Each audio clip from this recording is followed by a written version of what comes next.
Welcome to WBCS guide YouTube channel. Dear aspirants, आज के আমরা পড়তে চলেছি ইন্ডিয়ান পলিটির লেকচার 10 এবং ফান্ডামেন্টাল রাইটসের পার্ট 3 অর্থাৎ ফান্ডামেন্টাল রাইটসের আমি কিন্তু এর আগেও দুটো লেকচার অলরেডি দিয়ে দিয়েছি। অর্থাৎ আজকের যে ক্লাসটি হতে চলেছে সেখানে ফান্ডামেন্টাল রাইটস আমরা শেষ করে দেব। অর্থাৎ ফান্ডামেন্টাল রাইটসের এই যে মানে 4, 5, 6, 7, 8 নম্বর এই যে কয়েকটা পয়েন্ট যে কটাকে আমি ব্ল্যাক করে রেখেছি, এই পয়েন্ট কটা নিয়ে আজকে আলোচনা হবে এবং আজকের এই লেকচারটি লম্বা হতে পারে। আমি চাইলে ভেঙে ভেঙে করতে পারতাম, বাট সেটা তোমাদের পক্ষে ভালো হতো না। তো এই লম্বা ক্লাসটিকে তোমরা যেটা করবে সেটা হচ্ছে ভেঙে ভেঙে দেখবে। মানে এক সময় টানা যদি দেখতে না পারো তাহলে এখন খানিকটা দেখলে, তার নোট করলে, তার পরবর্তী সময় আবার তার পরের অংশটুকু দেখে নেবে। এবং রিকোয়েস্ট করবো সবাইকে ভিডিওগুলো দেখতে, ওকে? যতটা তথ্য এক্সামিনেশনের জন্য গুরুত্বপূর্ণ সমস্ত তথ্যই আমি আমার এই লেকচারের মধ্যে রাখার চেষ্টা করেছি। অর্থাৎ এটা বলতে চাইছি যে আমার এখানে যে নোটগুলো করা রয়েছে এই নোটের বাইরে কোনো ধরনের প্রশ্ন হতে পারে না। আর আমি যেহেতু তোমাদেরকে WBCSকে টার্গেট করে পড়াচ্ছি, আর সেই WBCS এর টার্গেটের সাথে সাথে আমার এই লেকচারগুলো কিন্তু UPSC এক্সামিনেশনের জন্যও কিন্তু হেল্পফুল হবে। ওকে, বোঝা গেল? বেশ, তাহলে লেকচারটি শুরু করার আগে তোমাদের একবার বলে দিই যে এই WBCS গাইড চ্যানেলে আমি তোমাদেরকে GS সাবজেক্টগুলো পড়াচ্ছি। আর যদি কেউ আমার থেকে ইংলিশ বা ম্যাথ করতে চাও তাহলে তোমরা এই ভিডিও ডেসক্রিপশানে দেওয়া আমার আরেকটি চ্যানেল রয়েছে এক্সাম সলিউশন, সেই এক্সাম সলিউশন চ্যানেলটিকে তোমরা সাবস্ক্রাইব করতে পারো। সেখানে আমি তোমাদের ইংলিশ অ্যান্ড ম্যাথ করাচ্ছি।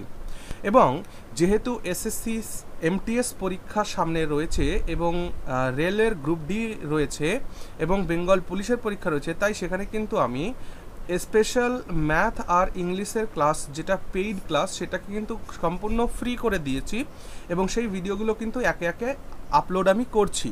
তো প্লিজ এই চ্যানেলটিতে যাও, গিয়ে সেখানে ভিজিট করো এবং ক্লাসগুলোকে দেখতে থাকো, ওকে? আর আজকের এই যে ক্লাস, এই ক্লাসের যে PDF, সেই PDFটা কিন্তু কমপ্লিটলি তোমরা এই ভিডিও ডেসক্রিপশানে পেয়ে যাবে। সামান্য একটি শুল্ক দিয়ে PDFটাকে কালেক্ট করে নেবে, ওকে? আর যারা শুল্ক দিতে পারবে না তারা ক্লাসটি দেখতে দেখতে নোট তৈরি করো। বেশ, চলো তাহলে শুরু করা যাক। সরি, একটু ঠান্ডা লেগেছে, কাশি হবে মাঝে মাঝে কথা বলতে গেলে। সো আরেকটা ইনফরমেশান দিয়ে রাখি তোমাদের জন্যে, WBCS গাইড নামে আমি একটি অ্যাপ্লিকেশান করেছি। সেই অ্যাপ্লিকেশানের মধ্যে তোমরা ডেইলি কি পাবে না, GS এর কোয়েশ্চেন আনসার পাবে ডেইলি। GS, ম্যাথ, ইংলিশ, যত সাবজেক্ট রয়েছে, কারেন্ট অ্যাফেয়ার্স, সমস্ত কিছু পাবে, ওকে? তো এই যে WBCS গাইড, এই যে অ্যাপ্লিকেশান গুগল প্লে স্টোরে অ্যাভেলেবেল আছে এবং আমি এই ভিডিও ডেসক্রিপশনের লিঙ্ক দিয়ে দিচ্ছি, সেখান থেকে এই অ্যাপ্লিকেশানটি অবশ্যই ইনস্টল করে নেবে, ওকে? যাতে করে তোমাদের প্রিপারেশন রেগুলারিটি মেনটেন করতে পারো, ওকে? বেশ, চলো তাহলে শুরু করছি। তাহলে দেখো আজকে আমাদের আলোচনার মধ্যে কি থাকছে। আজকে আমাদের আলোচনার মধ্যে থাকছে রাইট এগেনস্ট এক্সপ্লয়টেশন, মানে শোষণের বিরুদ্ধে অধিকার, যেটা আমরা আর্টিকেল 23 আর 24-এর মধ্যে পাবো। তারপর আমরা আলোচনা করব right two freedom of religion, অর্থাৎ ধর্মীয় স্বাধীনতার অধিকার, যেটা আমরা পাবো আর্টিকেল 25, 26, 27, 28-এর মধ্যে। তারপর আজকে আমরা আলোচনা করব কালচারাল অ্যান্ড এডুকেশনাল রাইটস, অর্থাৎ সংস্কৃতি এবং শিক্ষার অধিকার, ঠিক আছে? শিক্ষা ও সংস্কৃতির অধিকার, যেটা আমরা আর্টিকেল 29 আর 30-এর মধ্যে পাবো। তারপর আমরা আর্টিকেল 31, যেটা কিনা সংবিধানে, যখন সংবিধানটি তৈরি হয়েছিল তখন ওই আর্টিকেল 31-এর মধ্যে সম্পত্তির অধিকার ছিল, যেটাকে পরবর্তী সময় সম্পত্তির অধিকার ওই আর্টিকেলটাকে ডিলিট করে দেওয়া হয়েছে। তো তার পরিবর্তে আমাদের সংবিধানে article 31A, article 31B and article 31C insert করা হয়েছে। অর্থাৎ সেভিং অফ সার্টেন লজ, কিছু আইনকে সেভ করার জন্যে 9th শিডিউল যে তৈরি করা হয়েছে। দেখো, সংবিধান যখন তৈরি হয়েছে তখন সংবিধানে 8টা তপশিল ছিল, মানে 8খানি 8 শিডিউলস ছিল, কিন্তু এখন বর্তমানে সেই শিডিউলের সংখ্যা কত? 12+, ওকে? 12। তো সেই 9th শিডিউল সম্পর্কে আমরা আলোচনা করব আজকের লেকচারে। অ্যান্ড দেন আমরা আলোচনা করব রাইট টু কনস্টিটিউশনাল রেমেডিজ, ওকে? দেখো 8 নম্বর পয়েন্ট যেটা আমরা আজকে ভিডিও শেষের দিকে আলোচনা করব, যে রাইট টু কনস্টিটিউশনাল রেমেডিজ, অর্থাৎ শাসনতান্ত্রিক প্রতিবিধানের অধিকার। অর্থাৎ তোমাকে যে ফান্ডামেন্টাল রাইটসগুলো দেওয়া হয়েছে সেই ফান্ডামেন্টাল রাইটসগুলোকে যদি সেফগার্ড করার কিছু না থাকে তাহলে তারা থাকার মানে আর না থাকার মানেই কী হলো। তাই এই যে কনস্টিটিউশনাল রেমেডিজ রয়েছে এর মধ্য দিয়ে আমরা পড়ব যে আমাদের মৌলিক অধিকারগুলোকে কিভাবে সংবিধান সংরক্ষিত করছে। যদি কোনোভাবে আমাদের মৌলিক অধিকার খর্ব হয় তাহলে তার থেকে আমরা কি প্রতিবিধান পেতে পারি সেই সমস্ত আলোচনা কিন্তু এই রাইট টু কনস্টিটিউশনাল রেমেডিজের মধ্যে রয়েছে। ওকে, তো আমি পুরো সূচনাটা মানে ভূমিকা ইন্ট্রোডাকশনটা করে দিলাম, এবার আমরা ডিটেলস আলোচনার মধ্যে আসছি। ওকে, বেশ, চলো। প্রথমেই দেখতে পাচ্ছ রাইট এগেনস্ট এক্সপ্লয়টেশন। এক্সপ্লয়টেশনের বিরুদ্ধে আমাদের যে অধিকার রয়েছে। এক্সপ্লয়টেশন মানে কি? এক্সপ্লয়টেশন মানে শোষণ, অর্থাৎ কেউ আমাকে শোষণ করছে। শোষণ কিভাবে হতে পারে? দেখো, ধরো আমি কারো বাড়িতে গিয়ে কাজ করলাম, সে আমাকে বেতন দিল না বা আমার পারিশ্রমিকটা দিল না, বরঞ্চ সে আমাকে তার বাড়ি থেকে তাড়িয়ে দিল। এটা এক ধরনের শোষণ, ঠিক? তাহলে এই যে সমস্ত শোষণ হয় সেই শোষণের বিরুদ্ধে আমাদের যে অধিকার রয়েছে সেটাই আমাদের এখানে পড়বো আমরা। ওকে, দেখো সবার প্রথমে আর্টিকেল 23।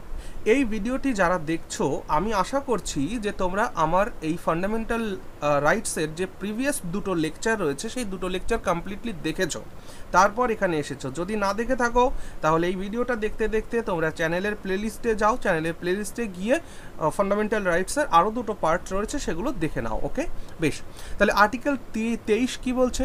আর্টিকেল 23 বলছে যে exploitation it protects individual against actions of the state and private citizens. Okay, বিভিন্ন ধরনের এক্সপ্লয়টেশন থেকে আমাদেরকে রক্ষা করার কথা এই আর্টিকেলে বলা হচ্ছে।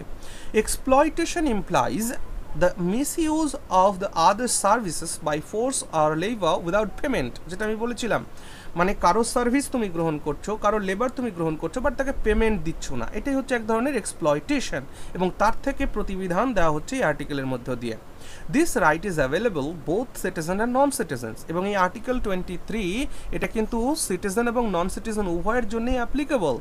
কেমন হলো ব্যাপারটা? যারা ভারতের নাগরিক তারা তো এই আর্টিকেলের সুবিধা ভোগ করবেই, বাট যারা সিটিজেন নয়, নন সিটিজেন্স, মানে দেখা গেল যে পাসপোর্টের মাধ্যমে কোনো একটা বাইরের দেশ থেকে কোনো একজন শ্রমিক বা কোনো একজন ব্যক্তি আমাদের দেশে এসেছেন, এসে সে আমাদের দেশে কাজকর্ম করছেন, বাট তাকে আমরা পে করছি না, বা তাকে সে যেখানে কাজ করেছে তাকে সেখানে পেমেন্ট দেওয়া হচ্ছে না, সেই ক্ষেত্রে সে কী করতে পারে? সেই ক্ষেত্রে সে আইনের দ্বারস্থ হতে পারে। আর্টিকেল 23 অনুযায়ী সেও কিন্তু এই এক্সপ্লয়টেশনের বিরুদ্ধে তার অধিকারটাকে সে পাবে আমাদের দেশে। ওকে, বোঝা গেল? বেশ, লাস্ট পয়েন্টে কি লিখে রেখেছি দেখো, this article permits the state, okay, to impose compulsory services for public purposes as for example military service ও সোশ্যাল সার্ভিস। এই আর্টিকেলের দ্বারা বলা হচ্ছে যে স্টেট আমাদের সিটিজেনদের ওপরে কম্পালসারি কিছু সার্ভিস ইম্পোজ করতে পারে। কম্পালসারি সার্ভিস বলতে বাধ্যতামূলক কাজ করতেই হবে, সেটা কোন কোন ক্ষেত্রে? মিলিটারি সার্ভিসের ক্ষেত্রে বা সোশ্যাল সার্ভিস। অর্থাৎ রাজ্য বা রাষ্ট্র যদি মনে করে যে প্রত্যেক পরিবার থেকে এক একজন ব্যক্তিকে মিলিটারিতে আসতে হবে, তাহলে সেটা কিন্তু একটা কম্পালসারি সার্ভিস হয়ে গেল। এটা কিসের জন্য? ফর পাবলিক পারপাস, দেশের স্বার্থে, জনগণের স্বার্থে। ওকে, বেশ, এবার দেখো আর্টিকেল 23 দুটো আরও ভাগ রয়েছে। আর্টিকেল 23 A বা 1, আবার আর্টিকেল 23 B বা 2। ওকে, আর্টিকেল 23 1 কি বলছে? খুব ইম্পর্টেন্ট, দেখো, ট্রাফিক ইন হিউম্যান বিংস, মানে মানব তস্করি যেটাকে আমরা বলি, মানে মানুষকে কেনা বেচা, মানুষকে কিডন্যাপ করে এক জায়গা থেকে কিনে আরেক জায়গায় বিক্রি করে দেওয়া হলো, এইটাকে সম্পূর্ণ বেআইনি বলে ঘোষণা করা হয়েছে আর্টিকেল 23 1-এ। তাহলে traffic in human beings and the begar and other similar forms of forced labour are prohibited and any contravention of this provision shall be an offence punishable in accordance with the law. বলছে যদি কোনো ব্যক্তি human ট্রাফিকিংয়ের সাথে যুক্ত হয়, মানুষ কেনা বেচার সাথে, বা কাউকে ফোর্স করে দাস প্রথার মতন কাউকে ফোর্স করছে, তাকে তার থেকে পরিশ্রম করাচ্ছে, তাকে পেমেন্ট দিচ্ছে না, লেবার করাচ্ছে, মানে এইগুলোকে কিন্তু আর্টিকেল 23 1 বা আর্টিকেল 23 A দ্বারা কিন্তু প্রহিবিট, এবং এটাকে অফেন্সিয়াল মানে পানিশেবল অফেন্স হিসাবে কিন্তু দেখানো হয়েছে। ওকে, আর্টিকেল 23 B বা আর্টিকেল 23 2 কি বলছে? Nothing in this article shall prevent the state from imposing compulsory services for public purpose, যেটা আর্টিকেল 23 আর্টিকেল 23-এ যেটা বলা হয়েছিল সেটাই এখানে বলা হচ্ছে যে স্টেট যদি কম্পালসারি সার্ভিস পাবলিক ইন্টারেস্টে যদি ইম্পোজ করে জনগণের উপরে, তাহলে সেটাকে বাধা দেওয়ার মতন কেউ থাকবে না। And in imposing such service the state shall not make any discrimination, এবং এই সার্ভিসগুলোতে নিয়োগ করার জন্যে রাষ্ট্র কখনোই কোনো ভেদাভেদ বা ডিসক্রিমিনেশন করতে পারবে না। কিসের ভিত্তিতে? নাকি রিলিজিয়ান, কাস্ট, ঠিক আছে, religion, race, caste, class or any of them, ঠিক আছে, মানে কারো জাতি, ধর্ম, বর্ণের ভিত্তিতে রাষ্ট্র কখনো কারোর বিরুদ্ধে বিভেদ করতে পারবে না। ওকে, ক্লিয়ার হলো? বেশ, তারপরে দেখো আর্টিকেল 24। আর্টিকেল 24 কি বলছে? This article prohibits employment of children below 14 years of age in a dangerous occupation, factories and mines. এই আর্টিকেল 24 খুব গুরুত্বপূর্ণ। আর্টিকেল 24-এর মধ্য দিয়ে বলা হচ্ছে যে 14 বছর বয়সের কম যে বাচ্চারা রয়েছে, সেই 14 বছরের কম বয়সী বাচ্চাদের কখনো কোনো ডেঞ্জারাস অকুপেশনের সঙ্গে, কোনো ফ্যাক্টরিতে, কোনো খনিতে কাজে নিয়োগ করা যাবে না। Okay, however the employment of children in non-hazardous work is allowed. যদিও এই আর্টিকেল এটা ক্ল্যারিফাই করছে যে যে সমস্ত কাজ করতে গেলে কোনো ধরনের হ্যাজার্ডাস নেই, মানে কোনো ধরনের বিপদ নেই, মানে সূক্ষ্ম কাজ, সেই সমস্ত কাজে কিন্তু নিয়োগ করা যেতে পারে বাচ্চাদের। ওকে, আচ্ছা, তারপরের পয়েন্ট কি লেখা রয়েছে দেখো, the child labour prohibition and regulating act 1986 is the most important law to enforce the rights granted under article 24। এই যে আর্টিকেল 24-এ যে প্রভিশনস রয়েছে সেইটাকে জোরদার করার জন্যে, সেটাকে এনফোর্স করার জন্যে 1986 সালে একটি চাইল্ড লেবারের প্রহিবিশনের জন্য এবং তাকে রেগুলেট করার জন্য একটা অ্যাক্ট পাস হয়। ওকে, আচ্ছা, 2006 সালে গভর্নমেন্ট কি করেছিল? ব্যান করে দিয়েছিল কি? Employment of children in as domestic servants, মানে বাড়িতে যদি তোমার কোনো চিলড্রেনকে চাকর বাকর হিসেবে কাজে লাগাও, সেটাও কিন্তু সংবিধান অনুযায়ী ব্যান। এটা 2006 সালের কথা বলছি আমি। 2006 সাল থেকে এটা লাগু হয়েছে যে in 2016 the government ban the employment of children as domestic servants or workers in business establishments like hotels, dhabas and restaurant, মানে হোটেল বা ধাবা বা রেস্টুরেন্টে যে বাচ্চাদের যে কাজে লাগানো সেটা কিন্তু কমপ্লিটলি ব্যান করা হয়েছে। ওকে, বেশ, তাহলে আমাদের কি হলো না, আমরা একটা কি দেখলাম, রাইট এগেনস্ট এক্সপ্লয়টেশন কমপ্লিট হলো। এবার যেটা রয়েছে সেটা হচ্ছে right two freedom of religion, অর্থাৎ ধর্মীয় স্বাধীনতার যে অধিকার আমাদের দেওয়া হয়েছে আর্টিকেল 25 থেকে 28-এর মধ্যে, সেইটা আবার আমাদের আলোচ্য বিষয়। দেখো, ধর্মীয় স্বাধীনতার অধিকার আলোচনা করার আগে এটা বলা উচিত যে India is a secular state, Bharatvarsha একটা ধর্মনিরপেক্ষ রাষ্ট্র। আর এই ধর্মনিরপেক্ষ রাষ্ট্রের অর্থ এই নয় যে ভারতবর্ষ একটা নাস্তিক দেশ, তা কিন্তু নয়। ভারতবর্ষের একটা ধর্ম রয়েছে, বাট ভারতবর্ষের ধর্ম হচ্ছে ধর্মনিরপেক্ষতা। ভারতবর্ষের যে ধর্ম সেটাকে আমরা বলতে পারি সর্বধর্ম সমভাব, অর্থাৎ সব ধর্মই সমানভাবে বা সমান নজরে দেখাটাই হচ্ছে ইন্ডিয়ান সেকুলারিজম। ওকে, বেশ, according to the constitution secular means there is no state religion in India। এটা কিন্তু একদম ডাইরেক্ট এই লাইনটা তুলে প্রশ্ন করা হয়। কিন্তু ভারতীয় সংবিধান অনুসারে সেকুলার শব্দের অর্থ কি?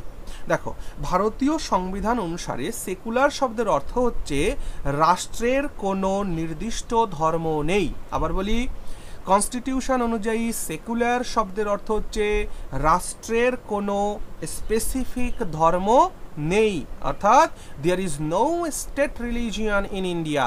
যেমন করে আমাদের পাশের দুটি দেশ পাকিস্তান বা বাংলাদেশ, যেখানে স্টেট রিলিজিয়ানকে ইসলাম করা হয়েছে, ঠিক তেমনি করে আমাদের ভারতবর্ষের স্টেট কোনো রিলিজিয়ান হোল্ড করে না। ওকে, অর্থাৎ আমাদের ভারতবর্ষের কাছে সর্বধর্ম সমভাব, অর্থাৎ সর্বধর্ম সমান। তার মানে কি দাঁড়ালো? The state protects all the religions but interferes with none. তার মানে আমাদের স্টেট সমস্ত ধর্মকে প্রোটেকশন দেবে, কিন্তু কোনো ধর্মের সঙ্গে সে ইন্টারফিয়ার করবে না। ওকে, তার মানে লাস্ট লাইনটাই আমি এতক্ষণ আলোচনা করছি যে it believes in the ancient Indian doctrine. আমাদের ভারতবর্ষের যে প্রাচীন কথা, প্রাচীন বিশ্বাস, যে প্রাচীন বক্তব্য, সেটা কি সর্বধর্ম সমভাব, অর্থাৎ সব ধর্মকে সমান নজরে সমানভাবে দেখা। ওকে, বেশ, এবার আসো আর্টিকেল 25 এর আলোচনায়। আর্টিকেল 25 কি বলছে? This article guaranteed the freedom of conscience and freedom to profess, practice and propagate personal religion। বলছে আর্টিকেল 25 একজন ব্যক্তিকে, একজন নাগরিককে এই স্বাধীনতা দেয় যে তুমি তোমার যে ধর্ম ভালো লাগে সেই ধর্মকে তুমি প্র্যাকটিস করো, সেই ধর্মকে তুমি, সেই ধর্ম সম্পর্কে ধর্ম কথা বলো এবং সেই ধর্মকে তুমি প্রোপ্যাগেট করো। প্রোপ্যাগেট মানে তুমি সেই তোমার ধর্মটাকে ছড়িয়ে দিতে পারো তোমার সমস্ত কমিউনিটির মধ্যে। ওকে, আচ্ছা, এই আইনে এটা বলা হচ্ছে রাইট টু প্রোপ্যাগেট আন্ডার আর্টিকেল 25। এই যে ধর্মকে প্রোপ্যাগেট করা, ধর্মকে ছড়িয়ে দেওয়া, তাহলে ধর্ম ছড়াতে গেলে একটা জিনিস চলে আসে এখানে, যেটাকে আমরা বলি ধর্মান্তরণ করা। ঠিক আছে, সেই ধর্মান্তরণ করা অর্থাৎ রিলিজিয়াস কনভার্সনকে কিন্তু সংবিধানের আর্টিকেল 25 দ্বারা কিন্তু বারণ করা হয়েছে যে তুমি কাউকে কনভার্ট করতে পারো না যদি কিনা সেই ব্যক্তির কনসেন্ট থাকে। অর্থাৎ কোনো ব্যক্তিকে তুমি প্রলোভন দেখিয়ে, অর্থের লোভ দেখিয়ে তাকে তুমি কখনোই বা ফোর্সফুলি কখনোই তুমি কাউকে কোনো ধর্মে কনভার্ট করতে পারো না, এটা সংবিধান বিরোধী কাজ। ওকে, কিন্তু যদি কোনো ব্যক্তি স্বইচ্ছায় ভলেন্টিয়ার কনভার্সনকে স্বীকার করে তাহলে তুমি তাকে কনভার্ট করতে পারো। ক্লিয়ার হলো? তাহলে আর্টিকেল 25 কি বলছে? আর্টিকেল 25 একজন নাগরিককে তার ধর্ম প্রচার, প্রসার, প্র্যাকটিস সমস্ত কিছু করার সুবিধা দিচ্ছে, কিন্তু এটাও বলছে যে ধর্মকে প্রোপাগেট করতে গিয়ে তুমি যেন কোনো ব্যক্তিকে প্রলুব্ধ করে, লোভ দেখিয়ে, ফোর্সফুলি তাকে যেন কনভার্সন না করে ফেলো। ওকে, বেশ। আর্টিকেল 26 কি বলছে? This article provides rights to every religious group or denominations। Article 26 প্রত্যেকটি ধর্মকে কিছু কিছু সুবিধা দেওয়ার চেষ্টা করছে। সেই সুবিধাগুলো কি? Number 1, to establish and maintain institutions for religious and charitable purposes। মানে প্রত্যেকটা ধর্মকে আর্টিকেল 26 এই অধিকার দিচ্ছে যে যে কোনো ধর্ম তার ইনস্টিটিউশন তৈরি করতে পারে, সেটাকে মেনটেন করতে পারে, এটা চ্যারিটেবল পারপাসে, মানে দেশের স্বার্থে বা বদান্যতার স্বার্থে। ওকে, 2 নম্বর অধিকার কি দিচ্ছে? To manage its own religious affairs, এবং প্রত্যেকটা ধর্ম তার নিজের যে রিলিজিয়াস অ্যাফেয়ার রয়েছে সেইগুলোকে তারা ম্যানেজ করতে পারবে। টু ওন, 3 নম্বর কি বলা হচ্ছে? To own and acquire movable and immovable property, অর্থাৎ প্রত্যেকটা ধর্ম তাদের নিজেদের সম্পত্তি, মুভেবল হোক বা ইমুভেবল হোক, সেই সমস্ত প্রপার্টি অ্যাকোয়ার করতে পারবে। আর 4 নম্বর কি অধিকার দিচ্ছে? To administer such property in accordance with the national law. এবং এর মানে এই নয় যে তোমাকে সমস্ত স্বাধীনতা দেওয়া হচ্ছে বলে তোমার যা খুশি তুমি তাই করতে পারো, তা নয়। কিন্তু লাস্ট পয়েন্টের মধ্যে সেটা আলোচনা করেছে, টু অ্যাডমিনিস্টার, তুমি তোমার ধর্মকে অ্যাডমিনিস্টার করতে পারো। ঠিক আছে, সাচ প্রপার্টিকে, মানে তোমার যে প্রপার্টি রয়েছে এটাকে অ্যাডমিনিস্টার করতে পারো in accordance with the national law. আমাদের যে জাতীয় আইন রয়েছে সেই আইন অনুসারে তোমাকে করতে হবে, দেশের আইনের ঊর্ধ্বে গিয়ে তুমি কিছু করতে পারবে না। ওকে, বেশ। আর্টিকেল 27, আর্টিকেল 27 কি বলছে? This article provides freedom as to payment of tax for promotion of any particular religion। অর্থাৎ আর্টিকেল 27 বলছে যে ধর্মের কারণে কোনো ব্যক্তিকে কর দিতে বাধ্য করা যাবে না। অর্থাৎ ধর্মের নাম করে কোনো ব্যক্তিকে কর দিতে বাধ্য করা যাবে না। ঠিক আছে, মানে ট্যাক্স কালেকশন করা যাবে না। No person shall be compelled, কোনো ব্যক্তিকে কম্পেলড করা যাবে না, বাধ্য করা যাবে না টু পে এনি ট্যাক্স, কোনো ট্যাক্স সে পে করুক ফর রিলিজিয়াস পারপাস, রিলিজিয়াস পারপাসে কারো থেকে কোনো ট্যাক্স নেওয়া হবে না। It is the article 27 that spells out the secular character of state. এবং এই আর্টিকেল 87 আমাদের রাষ্ট্রের যে সেকুলার ক্যারেক্টারিস্টিক সেটাকে তুলে ধরে। It means the state does not recognise any religion. এর অর্থ হলো এই যে রাষ্ট্রের কোনো স্বীকৃত ধর্ম নেই, ওকে, অ্যাজ দ্য অফিসিয়াল রিলিজিয়ান, অর্থাৎ রাষ্ট্রের কোনো অফিসিয়াল রিলিজিয়ান নাই, এটা আর্টিকেল 27 আমাদের ক্ল্যারিফাই করছে। Okay, it regards religion as the personal affairs of the individual. Article 27 বলছে ধর্ম হচ্ছে প্রত্যেকটা নাগরিকের ব্যক্তিগত অ্যাফেয়ার্স, সেখানে রাষ্ট্রের কোনো ইন্টারফেয়ারেন্স নেই। ওকে, বেশ। আর্টিকেল 28 কি বলছে? Article 28 provides freedom for attending religious institutions, অর্থাৎ কোনো ব্যক্তি যদি তার নিজের ধর্মের কোনো ইনস্টিটিউশনে গিয়ে পার্টিসিপেট করে সে সেখানে করতেই পারে, নো প্রবলেম।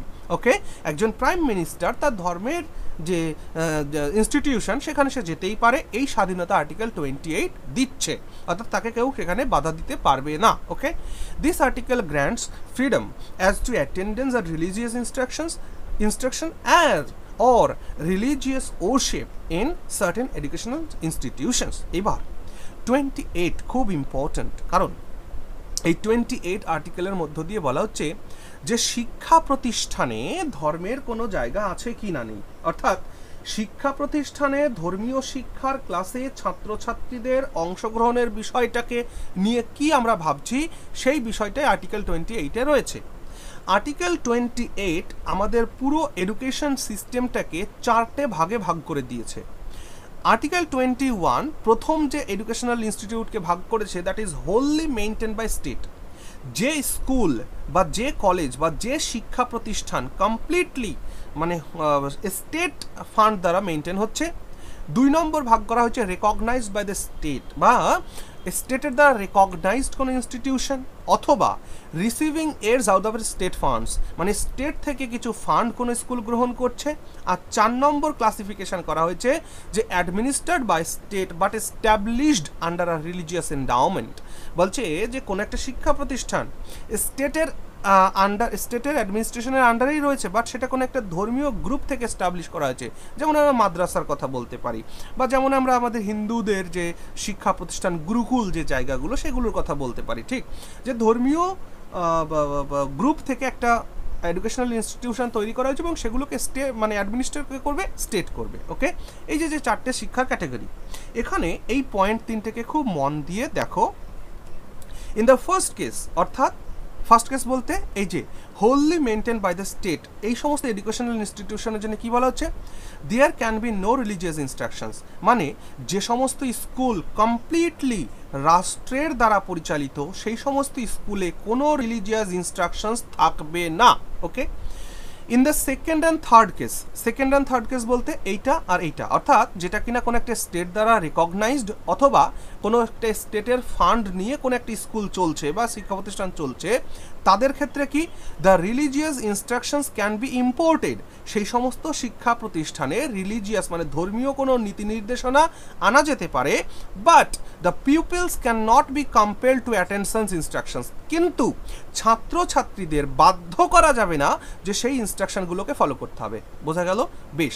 আর ফোর্থ কেসে, অর্থাৎ ফোর্থ কেস বলতে যেটা কিনা আমাদের মাদ্রাসা বা গুরুকুল যেমন রয়েছে, যে সেই সমস্ত শিক্ষা প্রতিষ্ঠানে হ্যাঁ মানে there is no restrictions whatsoever as far as religious instruction are concern, মানে এইখানে রিলিজিয়াস ইনস্ট্রাকশন ওই স্কুল যেমনভাবে যা চাইবে তেমনভাবে তা করতে পারে। ওকে, অর্থাৎ মাদ্রাসার যে ভেতরকার ব্যাপার সেটা কিন্তু কখনো রাষ্ট্র বাধা দিতে পারবে না, তাদের যা ইনস্ট্রাকশন রয়েছে তারা সেভাবে কাজ করবে। ক্লিয়ারিফাই হলো ক্লিয়ার ব্যাপারটা? ওকে, বেশ। এরপর আমরা যাই কালচারাল অ্যান্ড এডুকেশনাল রাইটসের মধ্যে। মানে কালচার অ্যান্ড এডুকেশনাল রাইটস বলতে আমরা কি বুঝি, আমরা এটাকে এটা আমাদের যেটা শিক্ষা ও সংস্কৃতি অধিকার, তাহলে শিক্ষা সংস্কৃতি অধিকার আর্টিকেল 29 আর আর্টিকেল 30 মধ্যে আমরা পাবো। ওকে, দেখো আর্টিকেল 29 কি বলছে, article 29 provides protection of interest of the minorities. Article 29 কিন্তু মাইনরিটি যারা রয়েছে, অর্থাৎ ধর্মীয়ভাবে সংখ্যালঘু, ধর্মীয়ভাবে বা ভাষার ভিত্তিতে যারা সংখ্যালঘু, সেই সংখ্যালঘু কমিউনিটির যে ইন্টারেস্ট, সেই ইন্টারেস্টের প্রোটেকশন দিচ্ছে কোন article? Article 29। Okay, this article guarantees to citizens having a distinct language, script or culture of its own the right to conserve the same. এবং এই আর্টিকেলের মধ্য দিয়ে বলা হচ্ছে কোনো মাইনরিটি গ্রুপ তারা তাদের ধর্ম, ভাষা, শাস্ত্র, সংস্কৃতি তারা সেটাকে তারা মেনটেন করবে। ওকে, বেশ। Article 29 applies only to citizens, এটাও একটা ইম্পর্টেন্ট পয়েন্ট যে আর্টিকেল 29 শুধুমাত্র ভারতের নাগরিকদের ক্ষেত্রেই অ্যাপ্লিকেবল। ওকে, আর্টিকেল 30-কে দুটো ভাগে ভাগ করা হয়েছে, আর্টিকেল 31, আর্টিকেল 32। দিস আর্টিকেল 31-এ কি বলা হচ্ছে, this article provides for the right two religious and linguistic minorities, মানে এটা ধর্মীয় বা ভাষার ভিত্তিতে সংখ্যালঘু কমিউনিটিকে এটা অধিকার প্রয়োগ করছে। কি অধিকার? To establish and maintain educational institution to conserve their language, script আর কালচার। যে সংখ্যালঘুরা তাদের শিক্ষা প্রতিষ্ঠান তৈরি করতে পারবে, যার মধ্য দিয়ে তারা তাদের ভাষা, সংস্কৃতি, শাস্ত্রগ্রন্থ সেগুলোকে মেনটেন করতে পারবে। ওকে, আচ্ছা, আর্টিকেল 32 কি বলছে বা আর্টিকেল 30 বি কি বলছে? This article prohibits the state from discrimination against any educational institution in grant or aid. মানে রাষ্ট্র কখনো ধর্মের ভিত্তিতে কোনো ধরনের ভেদাভেদ সৃষ্টি করতে পারবে না তাদের এইড বা গ্র্যান্ট দিতে। অর্থাৎ ধর্মের ভিত্তিতে, মানে মনে করো যে কোনো একটা বৌদ্ধদের একটা শিক্ষা প্রতিষ্ঠান, সেই বৌদ্ধদের শিক্ষা প্রতিষ্ঠান হওয়ার জন্য রাজ্য যে তাকে সাহায্য করবে না এমনটা নয়, রাষ্ট্র তাকে সাহায্য করতে বাধ্য। No citizen shall be denied admission into any educational institution maintained by the state or receiving aid out of the state funds. একটু আগে আমরা যেটা দেখলাম যে যে সমস্ত শিক্ষা প্রতিষ্ঠান স্টেট দ্বারা পরিচালিত হচ্ছে, সেই সমস্ত শিক্ষা প্রতিষ্ঠানগুলোতে কোনো ব্যক্তিকে ভর্তি করার ব্যাপারে কোনো ডিসক্রিমিনেশন চলবে না। অর্থাৎ যে কোনো ব্যক্তি, যে কোনো ধর্মের ব্যক্তি, যে কোনো state aided, state funded educational ইনস্টিটিউশনে ভর্তি হতে পারবে, তাকে বাধা দেওয়া যাবে না তার জাতি, ধর্ম, বর্ণের ভাষার ভিত্তিতে। ওকে, আচ্ছা, it is compulsory for unpaid private institutions to give reservation to backward classes. এবং এটাও বলা হচ্ছে যে সমস্ত বেসরকারি শিক্ষা প্রতিষ্ঠান রয়েছে, সেই সমস্ত বেসরকারি শিক্ষা প্রতিষ্ঠানগুলোকেও কিন্তু বলা হচ্ছে যে ব্যাকওয়ার্ড ক্লাসগুলোর জন্য তোমাদের রিজার্ভেশন রাখতে হবে। যেমন করে সরকারি শিক্ষা প্রতিষ্ঠানগুলোতে ব্যাকওয়ার্ড ক্লাসের জন্যে, সমাজের পিছিয়ে পড়া মানুষদের জন্যে যেমন করে একটা রিজার্ভেশন রয়েছে, সেই রিজার্ভেশনটা কিন্তু কিনা যে সমস্ত প্রাইভেট স্কুল বা প্রাইভেট শিক্ষা প্রতিষ্ঠান সেখানেও করতে হবে। কিন্তু এইখানে মাইনরিটিদের জন্য যে শিক্ষা প্রতিষ্ঠান করা আছে সেখানে একটা রিল্যাক্সেশন দেওয়া রয়েছে। কি দেখো, but minority institutions are exempted from such obligation. কিন্তু মাইনরিটিদের জন্য যে এডুকেশনাল ইনস্টিটিউশনস রয়েছে সেইখানে কিন্তু এরকম কোনো বাধ্যবাধকতা নেই যে রিজার্ভেশন তোমাকে দিতে হবে কি না দিতে হবে। ওকে, যেমন আলিগড় মুসলিম ইউনিভার্সিটি, সেইখানে কিন্তু কোনো ধরনের SC ST OBCদের কোনো রিজার্ভেশন হয় না। ওকে, বেশ। Article 30 applies both citizen and non citizen. এবং আর্টিকেল 30 আমাদের সিটিজেন হোক বা নন সিটিজেন সবার জন্যই অ্যাপ্লিকেবল। ওকে, চলে এসে এবার তাহলে কালচারাল অ্যান্ড এডুকেশনাল রাইটসও কিন্তু কমপ্লিট হয়ে গেল। ওকে, এবার চলে আসি আর্টিকেল 31, যেটাকে আমরা বলছি রাইট টু প্রপার্টি। ঠিক আছে, তাহলে যে রাইট টু প্রপার্টি, এটা কিন্তু মানে 1978 সালের আগে একটা ফান্ডামেন্টাল রাইট ছিল। তো দেখো, এই বিষয়টাকে আলোচনা করার জন্য আমি তোমাদের সামান্য একটা জিনিস আলোচনা করব। তোমরা যদি আলোচনাটা বুঝতে পারো তাহলে কমেন্ট সেকশনে লিখবে যে আমরা পুরো সিচুয়েশনটা বুঝলাম। দেখো, যে কোনো নাগরিকের সম্পত্তির অধিকার থাকাটা তো খুবই দরকার, তাই না? সম্পত্তির অধিকার যদি একজনের নাগরিকের না থাকে তাহলে তাকে তো যখন তখন তার সম্পত্তির থেকে বেদখল করে দেওয়া যায়, তাই তো? তাহলে সম্পত্তির অধিকার একটা ব্যক্তির থাকবে, এটাই তো স্বাভাবিক। আর সেই উদ্দেশ্য নিয়েই সংবিধানের 7ম যে ফান্ডামেন্টাল রাইট, সেই 7ম ফান্ডামেন্টাল রাইটে কিন্তু এটা বলা হয়েছিল যে রাইট টু প্রপার্টি। ওকে, তার মানে সম্পত্তির অধিকার, যেটা কিনা আর্টিকেল 31-এ ছিল। কিন্তু যেটা আর্টিকেল 31 বর্তমানে আমাদের সংবিধানে এক্সিস্ট করে না, অর্থাৎ মানে রাইট টু প্রপার্টি যে অ্যাক্ট, সেটা এখন ফান্ডামেন্টাল রাইট নয়, সেটা এখন লিগাল রাইট হয়েছে। অর্থাৎ আমাদের সংবিধানের 300A ধারায়, 300A ধারায় আমাদের এই রাইট টু প্রপার্টিকে রাখা হয়েছে লিগাল রাইট হিসাবে। ওকে, বা কনস্টিটিউশনাল রাইটও বলতে পারো। কনস্টিটিউশনাল রাইট বা লিগাল রাইট হিসাবে সম্পত্তির অধিকারকে এখন কোথায় রাখা হয়েছে? এখন রাখা হয়েছে 300A ধারায়। ওকে, তাহলে এই যে সম্পত্তির অধিকার, এটাকে কবে ডিলিট করা হয়েছে? সম্পত্তির অধিকারকে সংবিধান থেকে, ফান্ডামেন্টাল রাইটস থেকে ডিলিট করা হয়েছে। মাথায় রেখো, সম্পত্তির অধিকার এখনও সংবিধানে আছে, কিন্তু সম্পত্তির অধিকার যে একটা ফান্ডামেন্টাল রাইট, সেটাকে ডিলিট করা হয়েছে 1978 সালের 44তম সংবিধান সংশোধনের মধ্য দিয়ে। ওকে, আর এই যে বর্তমানে এই রাইট টু প্রপার্টি এটা কোথায় রয়েছে? 300 এর এ ধারায় রয়েছে। এখানে কি বলা হয়েছে? No person shall be deprived of his property save by authority of law. মানে যে ব্যক্তি, কোনো ব্যক্তি যদি আইনের দ্বারায় কোনো সম্পত্তি অধিকার করে থাকে, সেই সম্পত্তি থেকে তাকে কখনোই ডেপ্রাইভড করা যাবে না, বঞ্চিত বা তাকে বেদখল করা যাবে না। এটা 300 এ ধারায় লেখা রয়েছে। এখন কথা হলো যে স্যার তাহলে এই রাইট টু প্রপার্টিকে ফান্ডামেন্টাল রাইটস থেকে বাদ কেন দেওয়া হলো? এই বিষয়ে আমি তোমাদের যখন ডাইরেক্টিভ প্রিন্সিপালস পড়াবো, অর্থাৎ ফান্ডামেন্টাল রাইট তো শেষ হলো, অর্থাৎ পার্ট 3 কনস্টিটিউশনের পার্ট 3 আজকে কমপ্লিট হয়ে যাচ্ছে।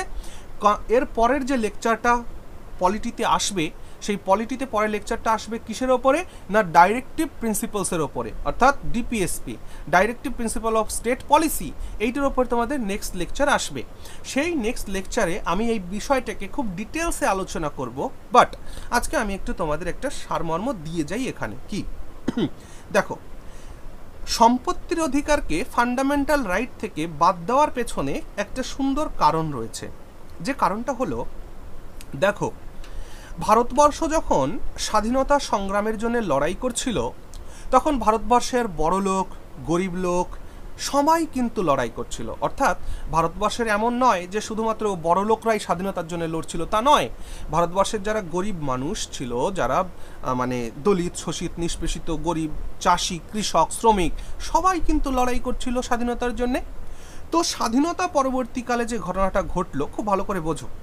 স্বাধীনতা পরবর্তীকালে যে ঘটনাটা ঘটলো, যে দেখা গেল যে ইংরেজ সরকারের হাতে যখন ন্যাচারাল রিসোর্স যেগুলো রয়েছে, ন্যাচারাল রিসোর্স বলতে আমরা কি বুঝি?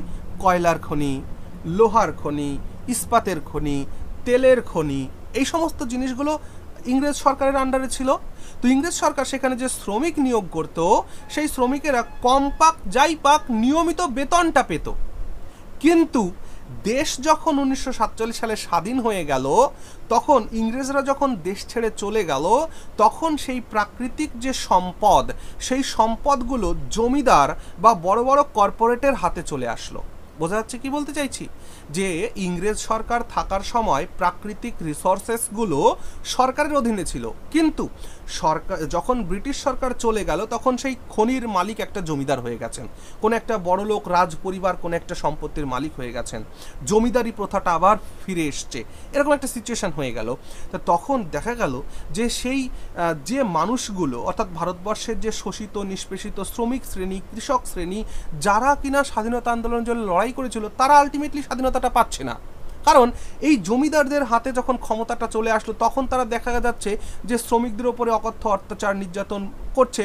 অর্থাৎ এটা তখন ভারতের প্রধানমন্ত্রী পণ্ডিত জওহরলাল নেহেরু দেখলেন। দেখো, পণ্ডিত জওহরলাল নেহেরু মনের দিক থেকে কিন্তু সোশ্যালিস্ট ছিলেন, অর্থাৎ সমাজবাদী ছিলেন।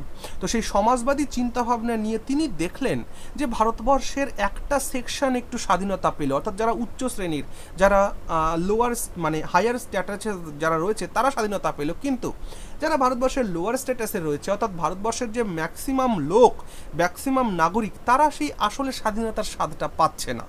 তখন উনি ভাবলেন যে এই সম্পত্তির অধিকার যদি থাকে, তাহলে আমি গরিবদের উন্নতি করব কি করে? কারণ কি, একটা জমিদারের কাছে শত শত একর জমি রয়েছে এবং তার জমিদারির এলাকায় কিছু প্রজা বা কৃষক রয়েছে, সেই কৃষকদের কাছে কোনো জমিই নেই। তখন পণ্ডিত জওহরলাল নেহেরু ভাবলেন যে আমি যদি এই জমিদারদের থেকে জমিগুলোকে নিতে পারি, তাহলে আমি ওই গরিব কৃষককে সেই জমিগুলোকে দান করতে পারি। সেই উদ্দেশ্যকে মাথায় রেখে উনি প্রথমে ভাবলেন যে এই সম্পত্তির অধিকারকে কিন্তু ফান্ডামেন্টাল রাইটে রাখা যাবে না। তখন তিনি কি করলেন?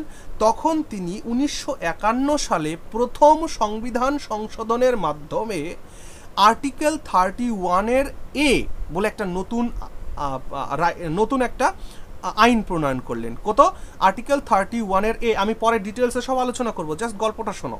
তাহলে আর্টিকেল 31 এ আনলেন তিনি সংবিধানে। এনে কি করলেন? ওই আর্টিকেল 31 এতে উনি বললেন যে পাবলিক পারপাসের জন্যে, দেশের স্বার্থের জন্যে, জনগণের স্বার্থের জন্যে সরকার জমি অধিগ্রহণ করতে পারে। অর্থাৎ কোনো জমিদারের অনেকটা জমি, তার থেকে খানিকটা জমি কিন্তু সরকার নিয়ে নিতে পারে। কেন? কারণ ওই জমিগুলো নিয়ে পরবর্তী সময় গরিবদের মধ্যে বিলিয়ে দেবো, তাহলে তাদেরও উন্নতি হবে। এই উদ্দেশ্য নিয়ে আর্টিকেল 31 আনা হলো। এবার এই 31 যখন আনা হলো তাহলে ফান্ডামেন্টাল রাইটসে তো গড়বড় হয়ে গেল।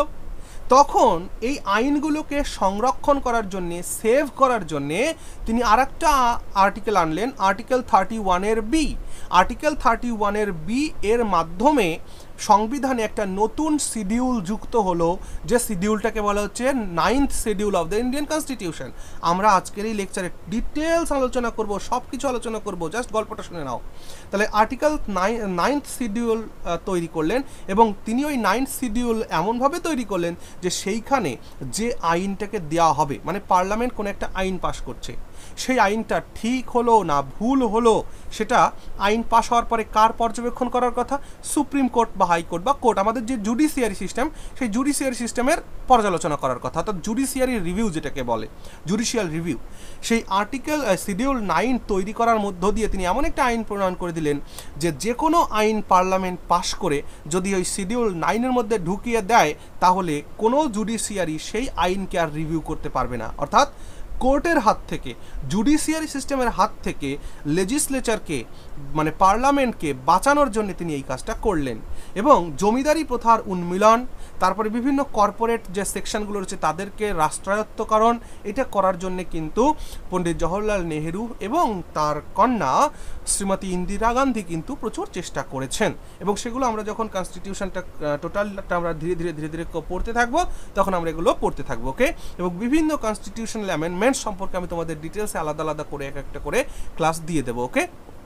বেশ, তাহলে বোঝা যাচ্ছে আর্টিকেল, তাহলে এই যে রাইট টু প্রপার্টি অ্যাক্ট, যেটা 31 নম্বর আর্টিকেল, সেটাকে ডিলিট করা হয়েছে 144তম সংশোধনের মাধ্যমে 1978 সালে, ওকে।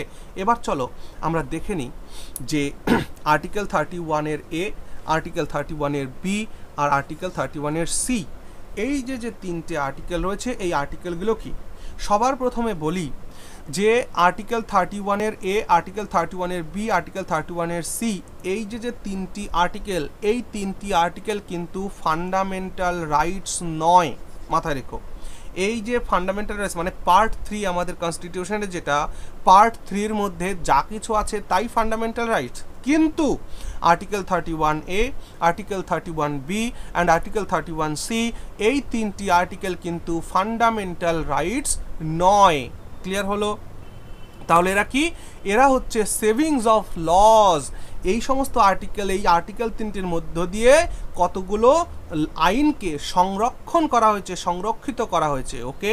চলো এবার এখানে প্রত্যেকটা পয়েন্ট আমি পড়ে পড়ে তোমাদের এলাবোরেট করছি।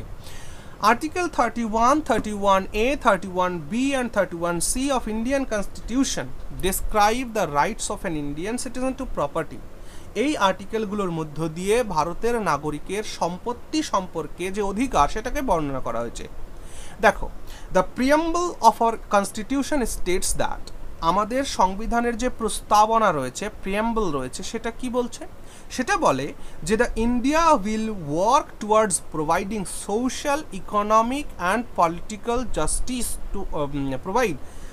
তার মানে কি, আমাদের যে প্রিয়াম্বল রয়েছে, আমাদের যে প্রস্তাবনা সংবিধান রয়েছে, সেখানে বলা হচ্ছে ভারতবর্ষ তার নাগরিকদেরকে প্রোভাইড করবে, কি প্রোভাইড করবে? সোশ্যাল জাস্টিস মানে সামাজিক ন্যায়, ইকোনমিক জাস্টিস অর্থনৈতিক ন্যায়, অ্যান্ড পলিটিক্যাল জাস্টিস এবং রাজনৈতিক ন্যায় প্রোভাইড করবে। সেই উদ্দেশ্য নিয়ে this simple statement has a wide meaning. এই সিম্পল স্টেটমেন্টের একটা ওয়াইড মিনিং রয়েছে। For example, to provide economic justice to the population at large, there first needs to be economic growth. যদি আমাদের সমাজকে, আমাদের নাগরিককে যদি ইকোনমিক জাস্টিস দিতে হয়, তাহলে কি? তাহলে আমাদের যে ইকোনমিক গ্রোথ, সেটাকে ডেভেলপ করতে হবে। তা সেই ইকোনমিক গ্রোথকে ডেভেলপ করার জন্যে আমাদের যে ইকোনমির যে তিনটি ব্রড সেকশন রয়েছে, যে সেকশনগুলোকে আমরা বলি primary, secondary and tertiary sectors বা সেকশন যাই বলো, সেইগুলোকে গ্রো করতে হবে। In other words, growth must be there in agriculture sector. দেখো, আমাদের ভারতবর্ষ অ্যাকচুয়ালি এখানে আমার বলা উচিত 31A, 31B, 31C, এই টোটাল যে জিনিসগুলো, যেগুলো হচ্ছে ল্যান্ড রিফর্মসের রিলেটেড, অর্থাৎ ভূমি সংস্কার, আর সেই ভূমি সংস্কার আইনেরই এগুলো বিশেষ একটা পার্ট, ওকে। তাহলে দেখো যে আমাদের যদি ইকোনমিক গ্রোথ করতে হয়, ভারতবর্ষ আগেও এখনও আমরা যদি বলি ভারতবর্ষ একটা এগ্রিকালচারাল স্টেট, মানে একটা কৃষিভিত্তিক রাষ্ট্র। হ্যাঁ, তাহলে কৃষিভিত্তিক রাষ্ট্র হওয়ার জন্যে আমাদের কৃষিকে বিশেষভাবে গুরুত্ব দিতে হবে।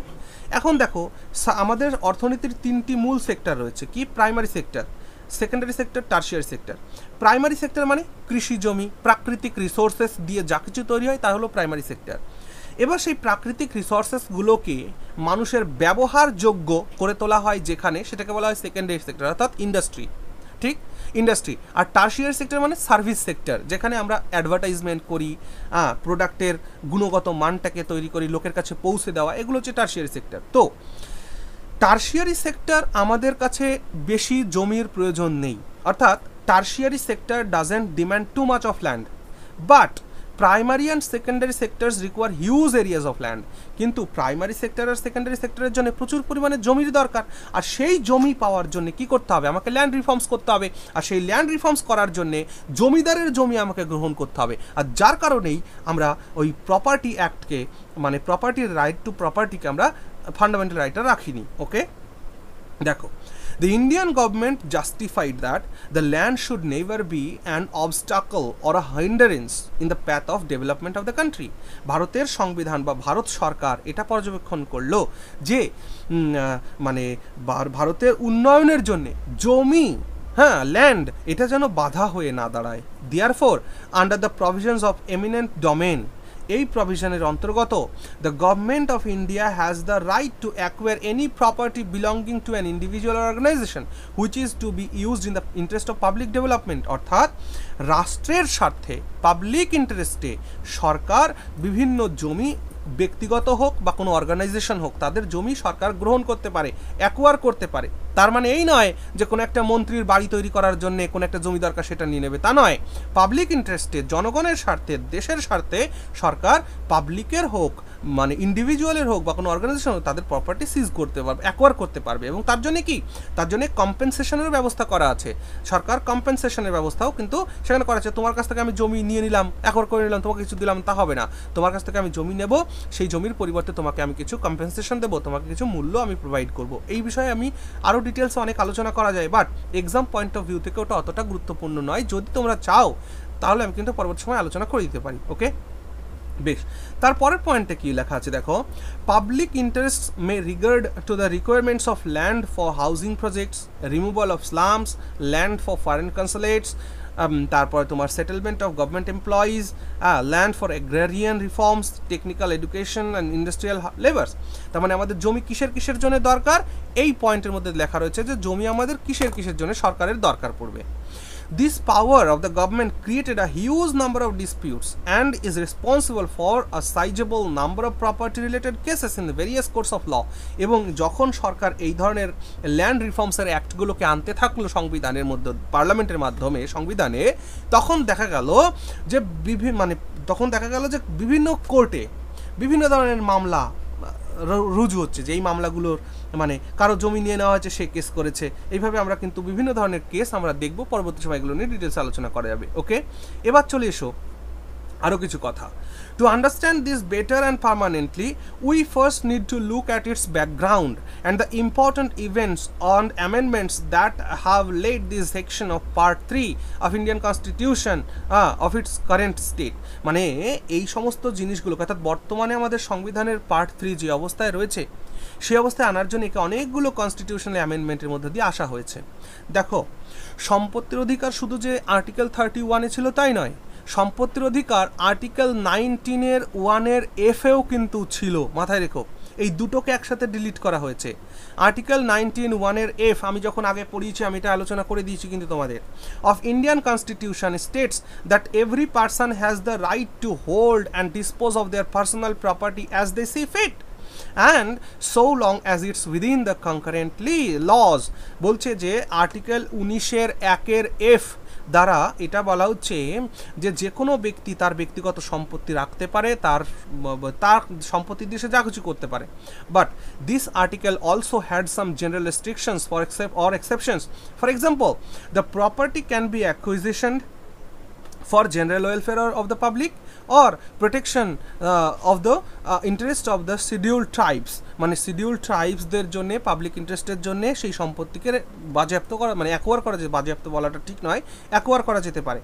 Article 31 of the constitution states that no person can be deprived of his property without the consent of a proper authority, অর্থাৎ প্রপার অথরিটি ছাড়া তুমি কারো সম্পত্তি থেকে কাউকে বঞ্চিত করতে পারো না। এই যে আর্টিকেল 19(1) এর আর আর্টিকেল 31, এই both this articles were repealed by 44th amendment act of the Indian constitution. 1978 সালে যে 44তম সংবিধান সংশোধনী হয় তার মধ্য দিয়ে আর্টিকেল 19(1) এর আর আর্টিকেল 31কে সংবিধান থেকে রিপিল করে দেওয়া হয়, বাদ দিয়ে দেওয়া হয়। Okay, this amendment was challenged, এবং এই অ্যামেন্ডমেন্টকে R C Cooper versus union of India case দ্বারা চ্যালেঞ্জ করা হয়। হ্যাঁ, এবং তার জাজমেন্ট আসে একটা সময়, এগুলো আমরা পরে কোনো এক সময় আলোচনা করব। দেখো, এই কেসটার কথা বলে দিলাম কেন, কারণ এই যে 44তম অ্যামেন্ডমেন্টের মাধ্যমে এই যে আর্টিকেল 31 আর আর্টিকেল 19, অর্থাৎ যে রাইট টু প্রপার্টি অ্যাক্ট, এটাকে যে সংবিধান থেকে বাদ দেওয়া হলো, তার জন্য একটা বিখ্যাত কেস হয়েছিল, সেটা হলো যে আরসি কুপার কেস আর ইন্ডিয়ান গভর্নমেন্টের কেস। ঠিক আছে, এটা পরীক্ষায় প্রশ্ন জিজ্ঞেস করতে পারে বলে দিয়ে দিলাম। ওকে, আর প্রথমেই যে কথাটা বলেছি সেখানে আমি বোল্ড করে এখানে লিখে রেখেছি কি, যে article 31A, article 31B and article 31C have been retained as exceptions to the fundamental rights. এটা ফান্ডামেন্টাল রাইটস নয়, ফান্ডামেন্টালসের ব্যতিক্রম এটা। ওকে, বেশ, এবার চলো আমরা আলোচনা করি আর্টিকেল 31A তে কি লেখা রয়েছে। Article 31 of Indian Constitution give the people of India the right to hold and dispose of their property as they see fit. Article 31 একটা ভারতীয় নাগরিককে এই ক্ষমতা দিয়েছিল যে কেউ তার নিজস্ব সম্পত্তি রাখবে, তার রক্ষণাবেক্ষণ করবে, এটা তার ব্যক্তিগত ব্যাপার। Okay, by the first constitutional amendment of 1951, 1951 সালের প্রথম সংবিধান সংশোধনীর মধ্য দিয়ে the parliament added article 31 to the Indian constitution. Article 31 ভারতের সংবিধানে যুক্ত হয়। অ্যাকর্ডিং টু দিস, এই আইন অনুসারে বা এই আর্টিকেল অনুসারে the government can acquire the property of the people, and by doing so the fundamental rights mentioned in article 14 and article 19 of the Indian Constitution shall not be violated.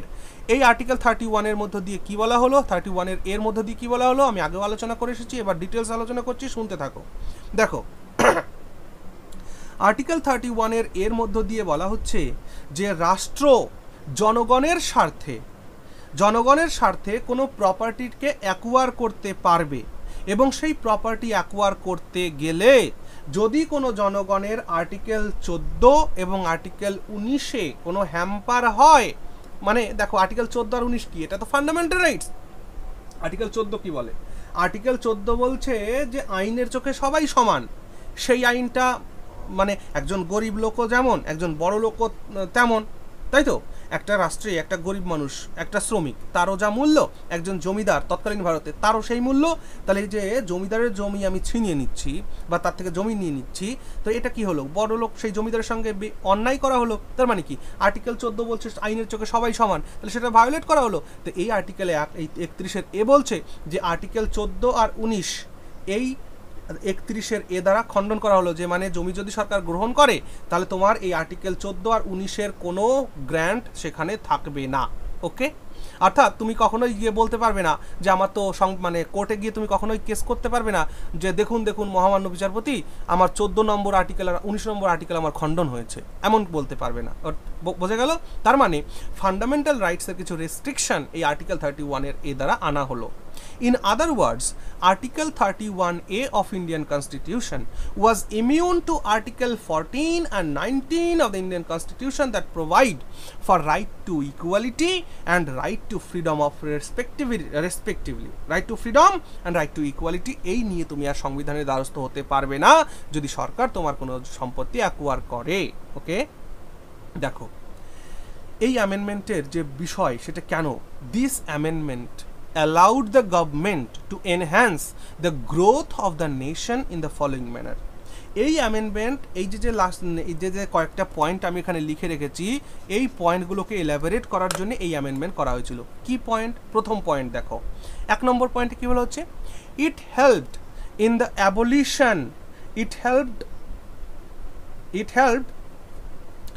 abolition of zamindari system, জমিনদারি সিস্টেমকে abolition করতে সাহায্য করেছিল, as the government took the land from zamindars and used it for public welfare by either redistribution or agriculture. Okay, তাহলে জমিদারের সম্পত্তি সরকার নিয়ে হয় সেগুলোকে গরিবের মধ্যে বিতরণ করছে অথবা এগ্রিকালচারের কাজের জন্য ব্যবহার করা হচ্ছে। The government took control of different private companies in order to use them for enhance growth. এই আইনের মধ্য দিয়ে, এই আইন বলছি মানে এই আর্টিকেলের মধ্য দিয়ে, বা আইনও বলতে পারো, এর মধ্য দিয়ে কি বলছে, government to control of different private companies, বিভিন্ন প্রাইভেট কোম্পানির একটা কন্ট্রোল হাতে নিল। However this could be done for a fixed amount of time after which the control had to be return. Okay, 3 number পয়েন্টে কি বলা হচ্ছে, the government redistributed the mining rights from mine lords. যে mine লর্ডসের কথা আমি একটু আগে বলে এসেছি, সেই সমস্ত মাইন লর্ডসের থেকে গভর্নমেন্ট তাদেরকে অধিকারটা নিল। The government to control of the production and distribution of various other মানে ন্যাচারাল, এখানে ন্যাচারাল হয়েছে, এটা ন্যাচারাল হবে, NATURAL, natural resources like well. Okay, তাহলে যত সমস্ত ন্যাচারাল রিসোর্সেস রয়েছে তাদের কন্ট্রোল গভর্নমেন্ট নিজের হাতে নিল এই আর্টিকেল 31 এর মাধ্যমে। ওকে, বেশ। আর্টিকেল 31 এর বি কি বলছে দেখো, this article is also the result of first amendment act of 1951। Okay, it is in reference with the acts and laws mentioned in 9th schedule of the Indian Constitution। অর্থাৎ এই 31B এর মাধ্যমে কিন্তু সংবিধানে 9 নম্বর শিডিউলটাকে enter করানো হয়। The 9th schedule of Indian Constitution is a list of acts and laws which cannot be challenged in the court of law। অর্থাৎ এই 9 নম্বর শিডিউলের মধ্যে যতগুলো অ্যাক্টকে রাখা হবে সেই অ্যাক্টকে কখনো চ্যালেঞ্জ করা যাবে না। ওকে, এই অ্যাক্ট প্রথমে ছিল 12টি, যখন এই 9th শিডিউল তৈরি হয় তখন এর মধ্যে 12টি অ্যাক্টকে রাখা হয়েছিল, কিন্তু বর্তমানে সেই অ্যাক্টের সংখ্যা 284। এবং মনে রেখো এই 9th শিডিউলের মধ্যে স্টেট হোক বা সেন্টার হোক সবাই তাদের আইনগুলোকে প্রণয়ন করে এর মধ্যে দিয়ে দিলে সেটা জুডিশিয়াল রিভিউ থেকে বাইরে বেরিয়ে আসবে। In other words, any such acts mention in this schedule are out of the reach of the Indian judiciary. অর্থাৎ এই শিডিউলের মধ্যে 9th শিডিউলের মধ্যে যতগুলো আইন থাকবে সেগুলো আমাদের ইন্ডিয়ান জুডিশিয়ারির হাত থেকে বাইরে থাকবে, অর্থাৎ তারা এখানে কোনো ইন্টারফেয়ার করতে পারবে না। আর্টিকেল 31 এর B of Indian constitution states that the provisions mentioned in article 31A are immune from Indian judiciary can not be nulled on the basis that they might violate the fundamental rights mentioned in Article 14, 19 and 31 of the Indian Constitution. Okay, this was challenge, এই যে 31 এর B এইটাকে challenge করা হয়েছিল কিন্তু এই কেসের দ্বারা, বমন রাও কেস। ঠিক আছে, বমন রাও কেস খুব ইম্পর্টেন্ট একটা কেস, পরবর্তী সময় এটা নিয়ে আলোচনা করব। ওকে, on 24th April 1973 the Supreme Court ruled that the acts and laws mentioned in 19, দেখো তাহলে সরকার যদি এমন এমন আইন তৈরি করে 9th শিডিউলে দিতে থাকে তাহলে কি দেশের স্বার্থে একটা ক্ষতিকর হয়ে যেতে পারে। সরকার দেখা গেল একটা জনবিরোধী একটা আইন তৈরি করলো, সেই আইনটাকে 9th শিডিউলে দিয়ে দিল, তাহলে 9th শিডিউলে যাওয়ার মধ্য দিয়ে কি হলো, সেই আইনকে আর সংবিধান, সুপ্রিম কোর্ট বা হাইকোর্ট সেটাকে আর রিভিউ করতে পারছে না। তাহলে এটা তো একটা বিপজ্জনক সিচুয়েশান। এই বিপজ্জনক সিচুয়েশানটাকে যাতে ওভারকাম করা যায় তার জন্যে 1973 সালের 24শে এপ্রিল, এটা একটা গুরুত্বপূর্ণ দিন, কারণ এই দিনে যে জাজমেন্ট টেস্ট ছিল সেই জাজমেন্টটা খুব ইম্পর্ট্যান্ট একটা জাজমেন্ট টেস্ট ছিল। কি এইখানে সুপ্রিম কোর্ট বলেছিল যে যদি এমন কোনো আইন তৈরি করা হয় সেই আইনের দ্বারা যদি মানুষের ফান্ডামেন্টাল রাইট ক্ষতিগ্রস্ত হয় তাহলে সেটাকে তুমি যতই 9th শিডিউলে রাখো তাকে রিভিউ করা যাবে, এটা সুপ্রিম কোর্ট রুল করেছিল। অর্থাৎ সুপ্রিম কোর্ট বলতে চেয়েছিল যে যদি আমাদের কনস্টিটিউশনের যে বেসিক যে স্ট্রাকচার, সেই বেসিক স্ট্রাকচার কী জিনিস এটা কিন্তু আমি প্রিভিয়াস লেকচারগুলোতে আলোচনা করেছি। তো সংবিধানের যে বেসিক স্ট্রাকচার, সেই বেসিক স্ট্রাকচার যদি কখনো হ্যাম্পার হয় কোনো আইন দ্বারা, আর সেই আইনকে তুমি যতই 9th শিডিউলে রাখো তবুও কিন্তু সুপ্রিম কোর্ট সেই আইনকে রিভিউ করবে। ওকে, বেশ, এই জাজমেন্ট কিন্তু 1973 এসেছিল। This was done to protect the basic structure of Indian Constitution. Okay, the acts are already mentioned in the 9th schedule of Indian Constitution were exempted because of the complexity. Okay, বেশ, এরপর চলে এসো article 31 এর C. দেখো article 31 এর C কিন্তু 1951 সালে সংবিধানে আনা হয়নি। আর্টিকেল 31C কে সংবিধানে ইনসার্ট করা হয়েছিল 1971 সালে 25তম সংবিধান সংশোধনের মাধ্যমে। ওকে, আচ্ছা, তাহলে article 31C of Indian constitution was included through the 25th amendment act of 1971, through which the government tried to give primacy to some directive principle of state policy over the fundamental rights। মানে এই article 31C এর মধ্য দিয়ে government fundamental রাইটসের মানে যেটা DPSP যেটা directive principle state policy সেটাকে fundamental রাইটসের ওপরে রাখতে চেয়েছিল। দেখো, ডাইরেক্টিভ প্রিন্সিপাল স্টেট পলিসির মধ্যেও যে বিষয়গুলো রাখা আছে সেগুলো এক ধরনের ফান্ডামেন্টাল রাইটই বলতে পারো, বাট সেগুলো ফান্ডামেন্টাল রাইটের থেকে একটু আলাদা। কেমন? ফান্ডামেন্টাল রাইট যদি তোমার খর্ব হয় তাহলে তুমি সরাসরি সুপ্রিম কোর্টের দ্বারস্থ হতে পারো, কিন্তু যদি directive principle of state policy যদি তোমার জন্য পালন না করা হয়, কোনো স্টেট যদি পালন না করে তাহলে তুমি তার জন্য কোর্টে যেতে পারো না। ওকে, অর্থাৎ actually directive principle of state policy মানে যে ভারতবর্ষকে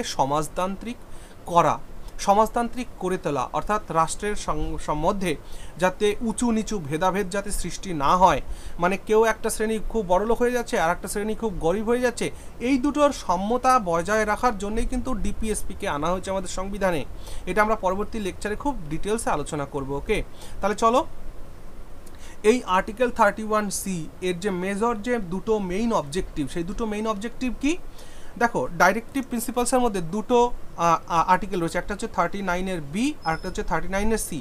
এই 39B মানে any law made in order to give effect to Article 39B and 39C of Indian Constitution will avoid the scrutiny of courts even if violates Article 14 and Article 19 of the Constitution। মানে সমাজে সাম্য আনার জন্যে যে directive প্রিন্সিপালসের মধ্যে যে দুটো article রয়েছে 39 বি 39 সি, এই দুটোকে পালন করার জন্যে যদি কোনো আইন প্রণয়ন করা হয় তাহলে সেটা সুপ্রিম কোর্টের স্ক্রুটিনি থেকে বা জুডিশিয়ারির স্ক্রুটিনি থেকে বাইরে থাকবে। অর্থাৎ বাইরে থাকবে বলতে সেই 39 বি আর 39 সি এইটাকে কার্যকর করার জন্য যদি কোনো নাগরিকের 14 নম্বর ধারা আর 19 নম্বর ধারা যদি ভায়োলেটও হয়ে যায় তাহলে সেখানে কিন্তু কারো কিছু করার থাকবে না। Okay, courts will not have the jurisdiction to decide whether the law enabled really gives effect to the principal mentioned in article 39 C আর B of the Indian constitution. Okay, তাহলে আর্টিকেল 39 সি আর 39 B এই দুটোকে মজবুত করার স্বার্থে article 31C কে আনা হয়েছে। ওকে, এবার তাহলে আলোচনা হচ্ছে আর্টিকেল 39B 39C। তাহলে এই দুটো আইনে কি বলে, এই দুটো আর্টিকেলে কি বলা আছে সেটা জানা দরকার। Now it is important to read text of article 39C and 39B of Indian constitution. তাহলে কনস্টিটিউশনে যে 39C আর বিতে কি বলা আছে সেটা দেখে নাও। Article 39B of Indian constitution reads that the ownership and control of the natural resources of the community are so distributed as best to subserve the common good। মানে জনস্বার্থে প্রাকৃতিক যে রিসোর্স রয়েছে সেটাকে কমিউনিটির মধ্যে ডিস্ট্রিবিউশন হবে এবং তার ওনারশিপ কন্ট্রোল নিয়ে ভাবনা চিন্তা করা হবে, এই বিষয়ে 39B-তে বলা হয়েছে। 39C-তে কি বলা হচ্ছে এটা আমি আগেও আলোচনা করেছি যে the operation of economic system does not result in the concentration of wealth and means of production to that of common detriment। ঠিক আছে, মানুষের যাতে কোনো ধরনের ক্ষতি না হয়ে যায়, সেই ক্ষতি যাতে না হয় তার জন্যে এই মানে কমন ডেট্রিমেন্ট মানে কি, যে মানে ক্ষতি, সকলে যাতে ক্ষতি যাতে না হয় তার জন্য একটা ইকুয়াল ডিস্ট্রিবিউশন হবে, ইকোনমিক সিস্টেমটাকে সেভাবে সাজানো হবে। এই হলো 39C এর মূল বক্তব্য। ওকে, তাহলে এই 39B আর 39C-কে লাগু করার জন্যে বা পালন করার জন্যে ভারত সরকার যদি কোনো পদক্ষেপ গ্রহণ করে তাতে যদি আর্টিকেল 14 আর আর্টিকেল 19 যদি হ্যাম্পার হয় তাহলে সে কখনোই কোর্টের দ্বারস্থ হতে পারবে না, এটা আর্টিকেল 31C বলছে। ওকে, বেশ, এবার চলে এসো 9th শিডিউল নিয়ে যখন আলোচনা করা হলো তাহলে 9th শিডিউল সম্পর্কে একটু জেনে নাও। তাহলে 9th শিডিউল কি? 9th শিডিউল হচ্ছে এমন একটা শিডিউল যে শিডিউলের মধ্যে যখন কোনো আইনকে বা কোনো আর্টিকেলকে রাখা হবে সেই আইনটা আমাদের জুডিশিয়ারি সিস্টেমের হাতের বাইরে চলে যাবে, অর্থাৎ সেই আইনকে কখনো কোনো কোর্ট সেটাকে রিভিউ করতে পারবে না। এই হলো article schedule 9। Okay, The schedule contains a list of central and state laws which cannot be challenged in courts. অর্থাৎ এমন কোনো আইন যা প্রণয়ন হয়েছে বা যা পাস হয়েছে কোনো সেন্ট্রাল বা স্টেট অ্যাসেম্বলি দ্বারা বা পার্লামেন্ট দ্বারা, সেই আইনগুলো যদি এই শিডিউলের মধ্যে থাকে তাহলে সেটাকে কখনো রিভিউ করা যাবে না। The first amendment added 13 laws. আচ্ছা, আমি আগেরবার 12 বলেছিলাম, ওটা কিন্তু 13 হবে আগে। যখন এই 9th শিডিউল যখন তৈরি হয়েছিল 1951 সালে, তখন এর মধ্যে 13টি ল ছিল, 12টি নয়, আমি আগে 12টি বলেছিলাম, 13টি হবে, 13টি ল। অ্যান্ড পরবর্তী সময় মানে বর্তমানে এখন সেইখানে লয়ের সংখ্যা কত? 284, মানে 284। তাহলে আগে ছিল মাত্র 13টি, 9th শিডিউলের মধ্যে 13টি ল ছিল, এখন আছে কটা? 284টি। ওকে, আচ্ছা। It was created by new article 31। তাহলে 31-এর বি দ্বারা এই 9th শিডিউল তৈরি হয়েছিল। Important point, which along with Article 31A was brought in by the government to protect laws related to agrarian reform, মানে কৃষি যে রিফর্ম সেটার জন্য, and for abolishing the zamindari system, এবং জমিদারি সিস্টেমকে অ্যাবলিশ করার জন্য এই কিন্তু 9th শিডিউল তৈরি করা ছিল। ওকে, while Article 31A extends protection to classes of laws, okay, Article 31B shields a specific laws or enactments, অর্থাৎ এই আসলে এগুলো আলোচনা করেছি। while most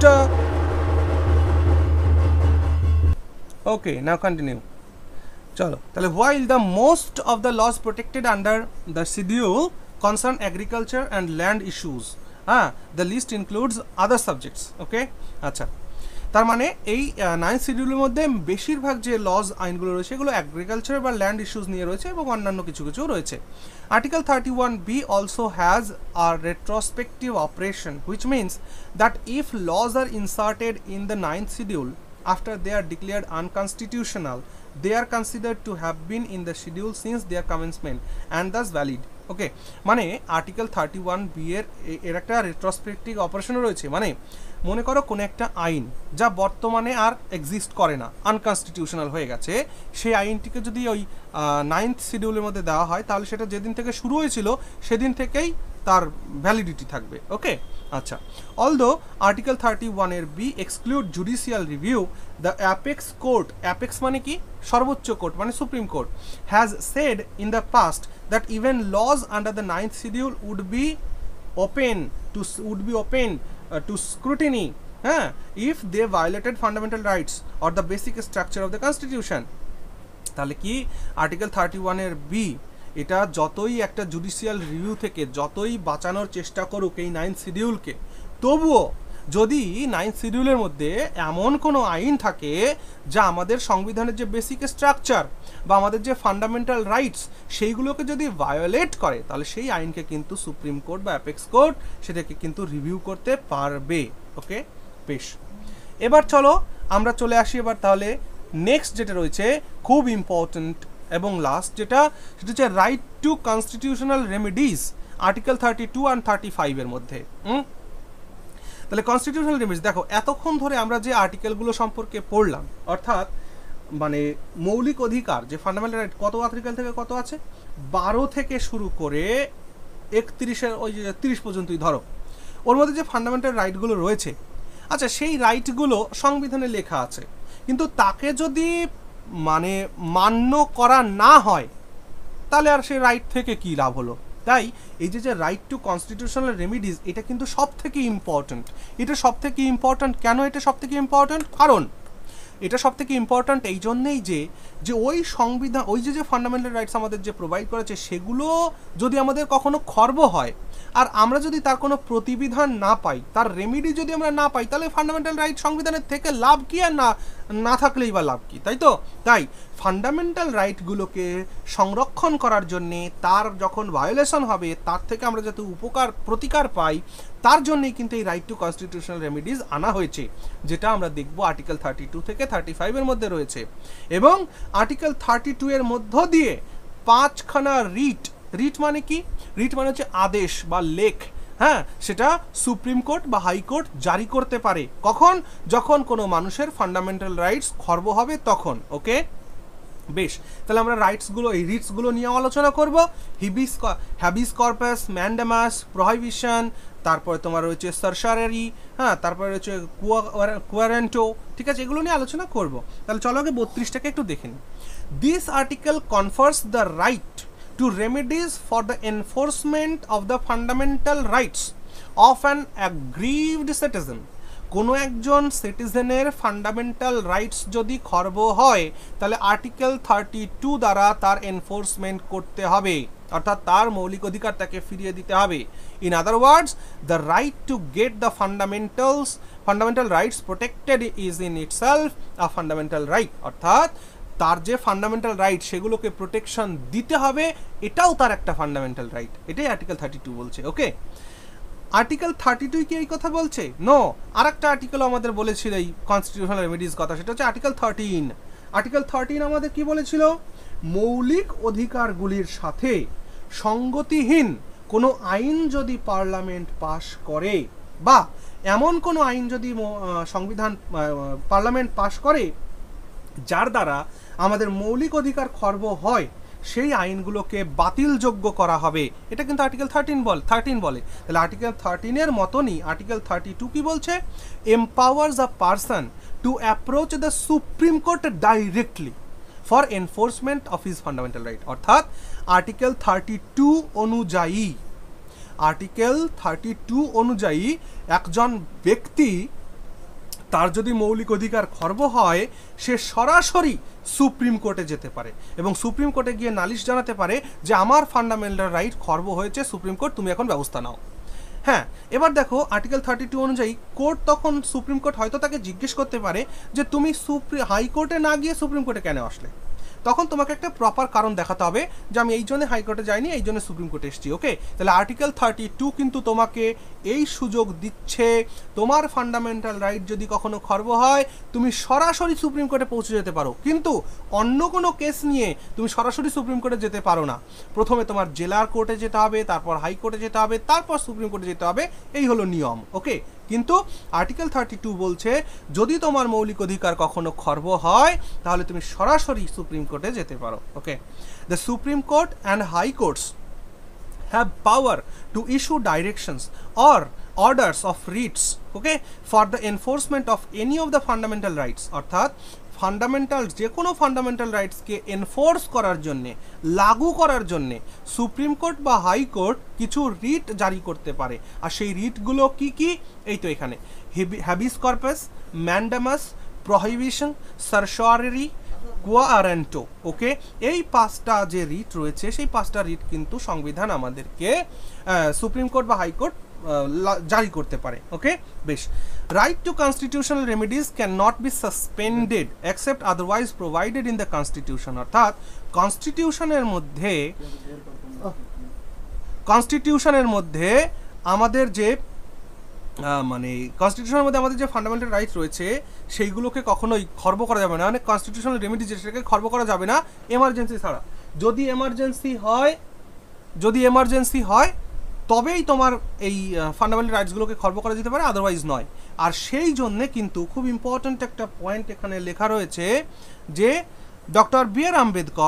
বাবা সাহেব ডক্টর বি আর আম্বেদকর কিন্তু এই আর্টিকেল 32 এই জন্য বলেছিলেন the very heart, soul and heart of the Indian constitution, অর্থাৎ ভারতবর্ষের যে হৃদয়, ভারতবর্ষের যে সত্তা, সেই সত্তাকে কিন্তু তিনি আর্টিকেল 32 বলেছিলেন। কারণ এটা একটা ব্যক্তিকে, একটা নাগরিককে এই অধিকার দেয় যে তোমার মৌলিক অধিকার কখনো যদি খর্ব হয় তাহলে তুমি সুপ্রিম কোর্টে দ্বারস্থ হতে পারো। ওকে, বেশ। এবার যে 5টা রিট, সেই 5টা রিট সম্পর্কে আমাদের জানতে হবে। 5 রিটস আন্ডার আর্টিকেল 32। আর্টিকেল 32 এর আন্ডারে যে 5টা রিট রয়েছে সেটা কি? দেখো, রিট কি জিনিস আগে সেটা বোঝার চেষ্টা করো। Writs are a written order from the Supreme Court or High Court that commands constitutional remedies for Indian citizens against the violation of their fundamental rights, অর্থাৎ যদি কোনো ভারতীয় নাগরিকের ফান্ডামেন্টাল রাইট যদি কখনো ভায়োলেশন হয় তাহলে সেই ব্যক্তিকে তার কনস্টিটিউশনাল রেমিডি অর্থাৎ সাংবিধানিক প্রতিবিধান তাকে দিতে হবে। আর সেই দেওয়ার জন্যে সুপ্রিম কোর্ট বা হাইকোর্ট কিছু আদেশ জারি করতে পারে, সেটাই হচ্ছে রিট। বোঝা গেল? বেশ, Article 32 in the Indian Constitution deals with the constitutional remedies that an Indian citizen can seek from the Supreme Court and High Court against the violation of his or her fundamental rights. একই কথা, the same article gives the Supreme Court power to issue writs. এই Article 32 supreme কোর্টকে পাওয়ার দেয় writ জারি করার জন্যে, এবং হাইকোর্টকে এই আদেশ মানে এই অধিকার দিয়েছে আর্টিকেল 226। মনে রেখো, সুপ্রিম কোর্ট আদেশ মানে রিট জারি করতে পারে আর্টিকেল 32 এর দ্বারা, আর হাইকোর্ট রিট জারি করতে পারে আর্টিকেল 226 এর দ্বারা। বোঝা গেল? তাহলে আবার জায়গাটাকে ক্লিয়ারিফাই করে দিই। আর্টিকেল 32 সুপ্রিম কোর্টকে ক্ষমতা দিচ্ছে রিট জারি করার জন্যে, মানে আদেশ জারি করার জন্যে, আর আর্টিকেল 226 হাইকোর্টকে ক্ষমতা দিচ্ছে রিট জারি করার জন্যে। ওকে, এই ক্ষেত্রে আর কয়েকটা কথা জানা দরকার। সুপ্রিম কোর্ট রিট জারি করতে পারে শুধুমাত্র ফান্ডামেন্টাল রাইটকে এনফোর্স করার জন্যে। আবার বলি, যদি মনে করো কোনো ব্যক্তির ফান্ডামেন্টাল রাইট খর্ব হয়, সেই ফান্ডামেন্টাল রাইটকে তাকে ফিরিয়ে দেওয়ার জন্যে আদেশ জারি করতে পারে কে? সুপ্রিম কোর্ট রিট জারি করতে পারে। কিন্তু হাইকোর্ট একটু ওপরে, সুপ্রিম কোর্টের থেকে একটু ওপরে ক্ষমতায়। কেন? কারণ হাইকোর্ট ইস্যু করতে পারে এই রিটস শুধুমাত্র ফান্ডামেন্টাল রাইট খর্ব হলে নয়, অন্যান্য কারণেও।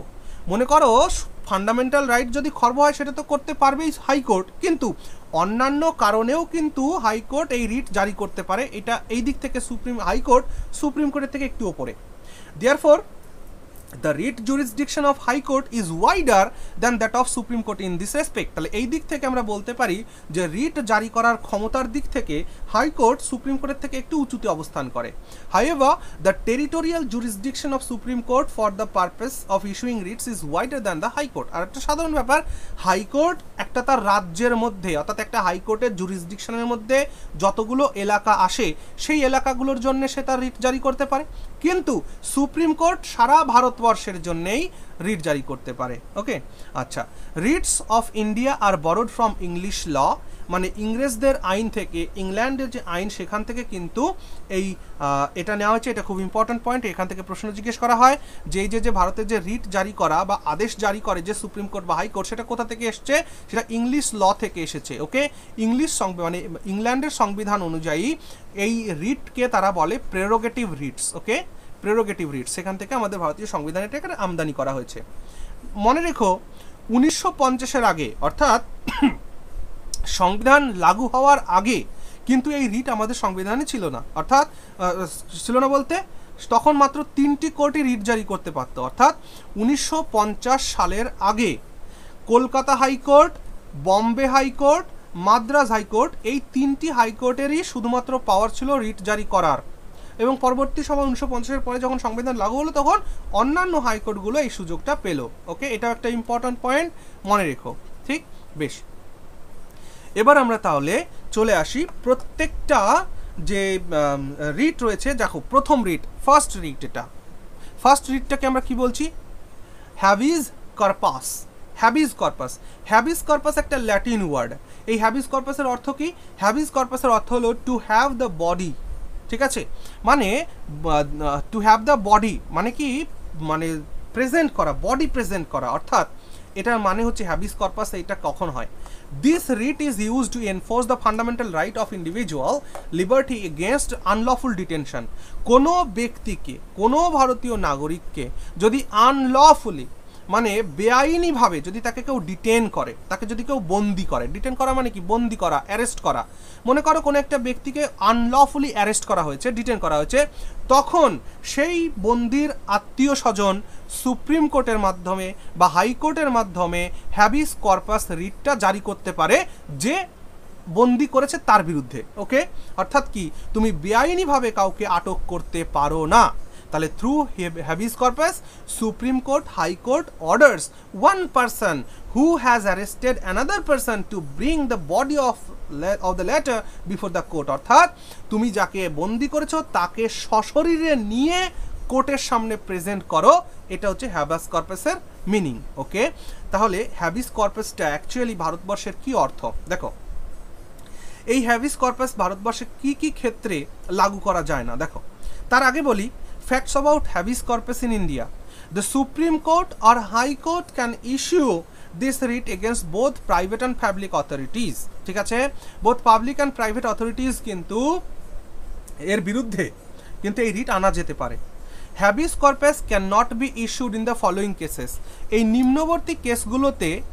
নিম্নবর্তী কেসগুলোতে কিন্তু হ্যাবিস কর্পাসকে আর লাগু করা যায় না। অর্থাৎ কোনো লোককে যদি লফুলি ডিটেন করা হয়, মনে করো কোনো একটা ব্যক্তি অন্যায় করেছে, তার বিরুদ্ধে কেস হয়েছে এবং তাকে পুলিশ অ্যারেস্ট করেছে, সেই ক্ষেত্রে তাকে কিন্তু এই হ্যাবিস কর্পাস তার বিরুদ্ধে চলবে না। অর্থাৎ হোয়েন ডিটেনশন ইজ লফুল, যখন লফুলি ডিটেনশন হবে তখন হ্যাবিস কর্পাস কাজ করবে না। When the proceedings is for contempt of the legislature or court, যদি কোনো ব্যক্তি কোর্টকে কন্টেম্পট করে মানে কোর্টের কথা অমান্য করে, যদি কোনো ব্যক্তি কোনো লেজিসলেচার মানে কোনো বিধানসভা কোনো বিধানমণ্ডল তাদের যদি অমান্য করে, তাহলে কিন্তু তাকে আটক করলে হেবিস কর্পাস সেখানে কাজ করবে না। যেমন করে অর্ণব গোস্বামীর ক্ষেত্রে কয়েকদিন আগে হয়েছিল। তাহলে বম্বে যে অ্যাসেম্বলি মানে মহারাষ্ট্রের যে অ্যাসেম্বলি, তারা কি বলেছিল? তারা বলেছিল যে তাদের যে লেজিসলেচার তাদের যে অ্যাসেম্বলি তাকে নাকি অর্ণব গোস্বামী কন্টেম্পট করেছিল, আর সেই কন্টেম্পট অফ লেজিসলেচারের জন্যে তাকে অ্যারেস্ট করা হয়েছিল এবং সেই জন্যে কিন্তু অর্ণব গোস্বামীকে কয়েকদিন জেলে থাকতে হয়েছিল, কারণ সেইখানে তার এই হ্যাবিস কর্পাস কিন্তু কাজে লাগেনি। বোঝা গেল এই কথাটার জন্যে? ক্লিয়ার? বেশ। ডিটেনশন আরও কোথায় কাজে লাগবে না habeas corpus? Detention is by a competent court. যদি কোনো কোর্ট যদি কাউকে ডিটেন করে তাহলে সেখানেও হ্যাবিস কর্পাস কাজে লাগবে না। Detention is outside the jurisdiction of the court. যদি কোনো কোর্টের জুরিসডিকশনের বাইরে হয় সেখানেও হ্যাবিস কর্পাস কাজে লাগবে না। তাহলে বোঝা গেল হ্যাবিস কর্পাস কি? হ্যাবিস কর্পাস মানে হচ্ছে আনলফুলি কাউকে তুমি ডিটেন করতে পারবে না এবং তাকে সশরীরে তোমাকে কোর্টের সামনে প্রেজেন্ট করতে হবে, এই হলো হ্যাবিস কর্পাস। ওকে, বেশ। এরপর হচ্ছে ম্যান্ডামাস। ম্যান্ডামাস কি মানে দেখো, ম্যান্ডামাসের অর্থ হচ্ছে কমান্ড, মানে ম্যান্ডামাসের অর্থ হচ্ছে কমান্ড করা, আদেশ দেওয়া। তাহলে the literal meaning of this writ is we command. This writ is used by the court to order the public official who has failed to perform his duty. যদি কোনো পাবলিক অফিসিয়াল মানে যদি কোনো সরকারি কর্মচারী, পরিষ্কার কথা কোনো চাকুরিজীবী, সে যদি তার ডিউটিটাকে পারফর্ম না করে, তাহলে তার ডিউটিকে তাকে করার জন্যে আদেশ জারি করা হচ্ছে ম্যান্ডামাস। ওকে, ধরো তুমি, আমি একটা উদাহরণ দিচ্ছি, ধরো তুমি জমি কিনেছো, সেই জমিটা কেনার পরে তুমি জমির জন্য রেজিস্ট্রি করবে। তো তাহলে রেজিস্ট্রি করার জন্য মনে করো তুমি সমস্ত দলিলপত্র তোমার সমস্ত কিছু লেখা হয়ে গেছে, তুমি রেজিস্ট্রি অফিসে জমা দিয়ে দিয়েছো, কিন্তু তোমার রেজিস্ট্রি কোনো একজন রেজিস্টার অফিসার করে দিচ্ছেন না। তখন তুমি কি করতে পারো? তখন তুমি সরাসরি সুপ্রিম কোর্ট বা হাইকোর্টের মাধ্যমে ম্যান্ডামাস নামক রিট জারি করতে পারো। তাহলে ম্যান্ডামাস নামক রিট যদি তুমি জারি করো, তাহলে সেই রেজিস্টার অফিসারকে তোমার জমিটা রেজিস্টার করে দিতে বাধ্য থাকবে, সে করে দিতেই হবে। বোঝা গেল? তাহলে যদি কোনো সরকারি আমলা কোনো কর্ম যদি না করে, তাহলে তার ডিউটি করানোর জন্যে যে রিট জারি করা হয় সেটাকে বলা হচ্ছে ম্যান্ডামাস। ক্লিয়ার হলো? বোঝা গেল? Yes. Mandamus can be issued against any public body. এবার ম্যান্ডামাস কোথায় কোথায় ইস্যু করা যায় সেটা দেখে নাও। Mandamus can be issued against any public body, a corporation, an inferior court, tribunal, government for the same purpose. ঠিক আছে, মানে ম্যান্ডামাস তুমি কোনো পাবলিক বডি, কোনো কর্পোরেশন, কোনো নিম্নবর্তী কোর্ট, হ্যাঁ, কোনো ট্রাইব্যুনাল, কোনো গভর্নমেন্ট, সে করতে পারো ম্যান্ডামাস, মানে তোমার কাজটা করো এই জন্যে। Okay, facts about mandamus in India. Mandamus ভারতবর্ষের অর্থ কী দেখো, unlike habeas corpus, mandamus can not be issued against a private individual. কোনো ব্যক্তিগত ইন্ডিভিজুয়াল মানে প্রাইভেট ইন্ডিভিজুয়ালের বিরুদ্ধে কিন্তু ম্যান্ডামাস আনা যায় না। Mandamus can not be issued in the following cases. Mandamus এই নিম্নের এই বিষয়গুলোতে কিন্তু ইস্যু করা যায় না। যেমন to enforce departmental instruction that does not pauses statutory force, to order someone to work when the kind of work is discretionary and not mandatory, মানে কোনো ম্যান্ডেটরি কাজ নয় সেটা করতে তুমি ফোর্স করতে পারো না কাউকে। To enforce a contractual obligation, কেউ যদি কোনো কন্ট্রাকচুয়াল কাজের জন্য নিযুক্ত হয় তাকেও তুমি কাজ করতে বাধ্য করতে পারো না। তার মানে এই দেখো, কোভিড-19 যখন চলছে তখন আমাদের পশ্চিমবঙ্গে কোভিড ওয়ারিয়র্স বলে কিছু পোস্ট বের করা হয়েছিল এবং সেখানে আমাদের কিছু বেকার ছেলেরা গিয়ে সেখানে কাজ করেছিল। তো এইটা কি হলো? এটা একটা কন্ট্রাকচুয়াল কাজ। এই কন্ট্রাকচুয়াল কাজের জন্য তুমি কাউকে ফোর্স করতে পারো না। বোঝা যাচ্ছে? Okay, mandamus can not be issued against the Indian president or state governors or the chief justice of high court acting in the judicial capacity.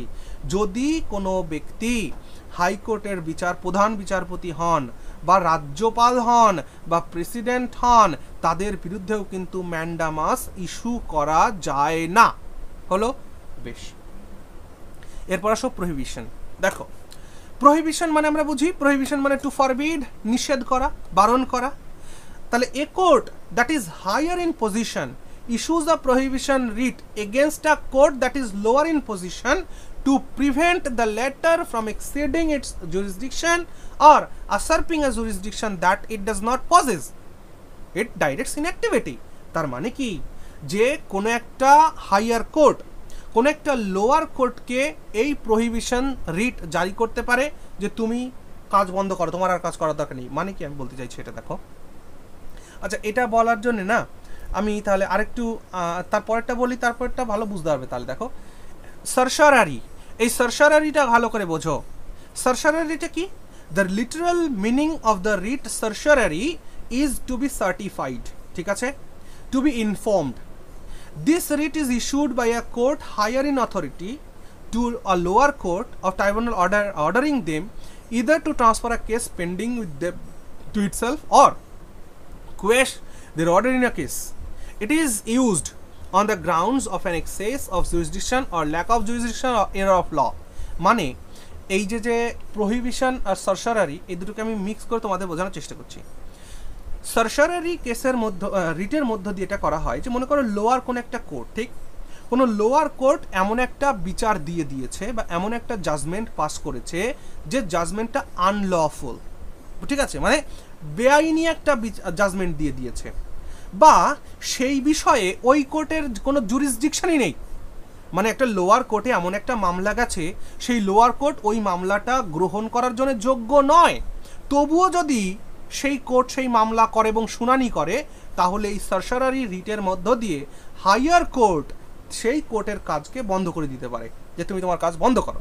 আর ঠিক তেমনি করে প্রহিবিশনটা একই ব্যাপার। প্রহিবিশন মানে কি? প্রহিবিশন মানে হচ্ছে যে কোনো জাজমেন্ট পাস হওয়ার আগে আমি থামিয়ে দিচ্ছি।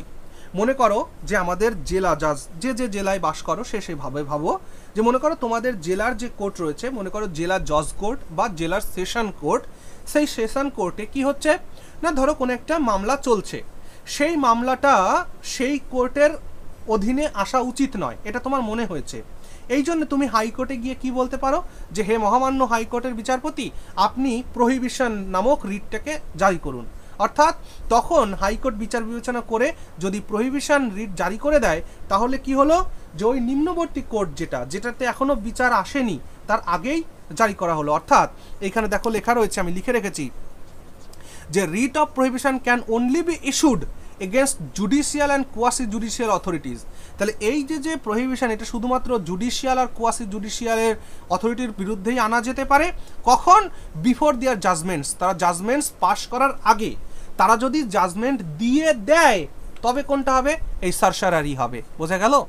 যদি লোয়ার কোনো কোর্ট কোনো একটা বিষয়ে তাদের জাজমেন্ট দিয়ে দিয়েছে এবং সেই জাজমেন্টটা আনলফুল যদি হয়, তাহলে সারসারারির মাধ্যমে সেই জাজমেন্টকে কোয়াশ করে দেওয়া যাবে।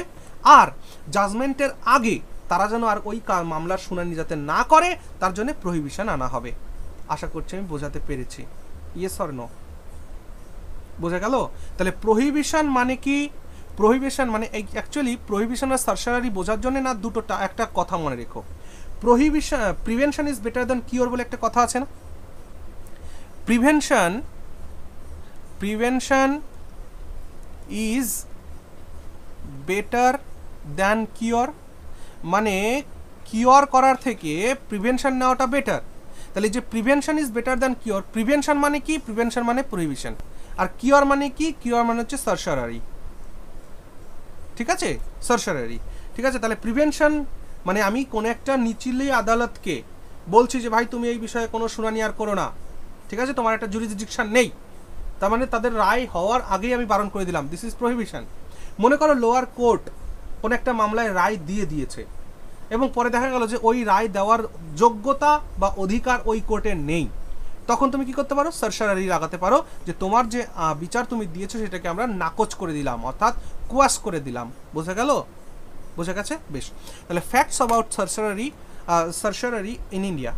দেখো 1991 সালের আগে the writ of certiorari used to be used only against judicial and quasi judicial authorities and not against administrative authorities। 1991 সালের আগে এই সারসারারিটা শুধুমাত্র আদালত, নিচলি আদালতের জন্য ব্যবহার হতো, কোনো অ্যাডমিনিস্ট্রেটিভ অথরিটির জন্য হতো না। কিন্তু 1991 সালের পরে সুপ্রিম কোর্ট রায় দিয়েছিল যে সারসারারি রিটখানা can be issued even against administrative authorities affecting the rights of individuals. যদি কোনো সরকারি আমলা বা কোনো অ্যাডমিনিস্ট্রেটিভ অথরিটি যদি কোনো ব্যক্তিগত লোকের কোনো ব্যক্তির যদি অথরিটিকে রাইটকে খর্ব করে, তাহলে তুমি কিন্তু এই সারসারারি সেখানেও লাগু করতে পারো। ওকে ওকে, বেশ। It can not be issued against legislative bodies and private individuals or bodies. দেখো এই সারসারারি কিন্তু কোনো লেজিসলেটিভ বডিজ মানে এমএলএ এমপি তাদের বিরুদ্ধে আনা যাবে না, এবং প্রাইভেট ইন্ডিভিজুয়াল বডির বিরুদ্ধেও আনা যাবে না। ওকে, বোঝা গেল? এটা অথরিটির ওপরে আসবে, কোর্টের ওপরে আসবে। ওকে, বেশ। এরপর last writ, that is quo warranto. ঠিক আছে, কুয়া ওয়ারেন্টো মানে কি? The literal meaning of the writ quo warranto মানে by what authority are by what warrant. ঠিক আছে, Supreme court or high Court issue this writ to prevent illegal assumption of a public office by a person. মানে তুমি মনে করো কোনো একটা সরকারি চাকরি পেয়েছো, সরকার তোমাকে বলতে পারে তুমি এই চাকরিটা পেয়েছো কিসের, কোন কোয়ালিটির জন্য তুমি পেয়েছো, ও বাই হোয়াট অথরিটি তুমি চাকরিটি পেয়েছো, সেইটা জানার যে রিট সেটাই হচ্ছে কুয়া warranto. Okay, through this writ the court inquiries into the legality of a claim of a person to a public office। কোনো একটা ব্যক্তি কোনো একটা পাবলিক অফিস হোল্ড করলে তার সেই পাবলিক অফিসে সে যে হোল্ড করলো তার যে লিগালিটি আছে কিনা, তার আইন আছে কিনা, সে সেখানে যেতে পারবে কিনা, বা সে কোন যোগ্যতায় সে সেই অফিসটাকে হোল্ড করেছে এটা জানার জন্যে যে রিট জারি করে কোর্ট, সেটাকে বলা হচ্ছে কুয়া ওয়ারেন্টো। ওকে, বেশ। ভারতবর্ষে এই কুয়া ওয়ারেন্টোর অর্থ কি? Quo warranto can be issued only when the substantive public office of a permanent character created by a statute or by the constitution is involved. Okay, it cannot be issued against private or ministerial office। মানে এটা কোনো private বা ministerial অফিসের জন্য কিন্তু এই কুয়া warranto লাগু করা যাবে না। মানে কোনো মন্ত্রীকে আমি বলতে পারি না তোমার কোন যোগ্যতার জন্য তুমি এই মন্ত্রী হয়েছো, এমনটা বলা যায় না। যার কারণেই তো দেখা যায় ভারতবর্ষে অনেক অশিক্ষিত মানুষও শিক্ষামন্ত্রী হয়ে গেছে। ওকে, বেশ। তাহলে আশা করছি 5টা রিট সম্পর্কে বোঝা গেল। যদি না বোঝো আরও একবার দেখো, আমি খুব ভালো করে বোঝানোর চেষ্টা করেছি। আর সব থেকে একটা বড় কথা, লেকচারগুলো ভালো করলে অবশ্যই লাইক দেবে এবং কমেন্ট সেকশনে তোমাদের মতামত জানাতে ভুলো না। ওকে, বেশ। এরপর আমরা লেকচারের খুব শেষের দিকে চলে এসেছি।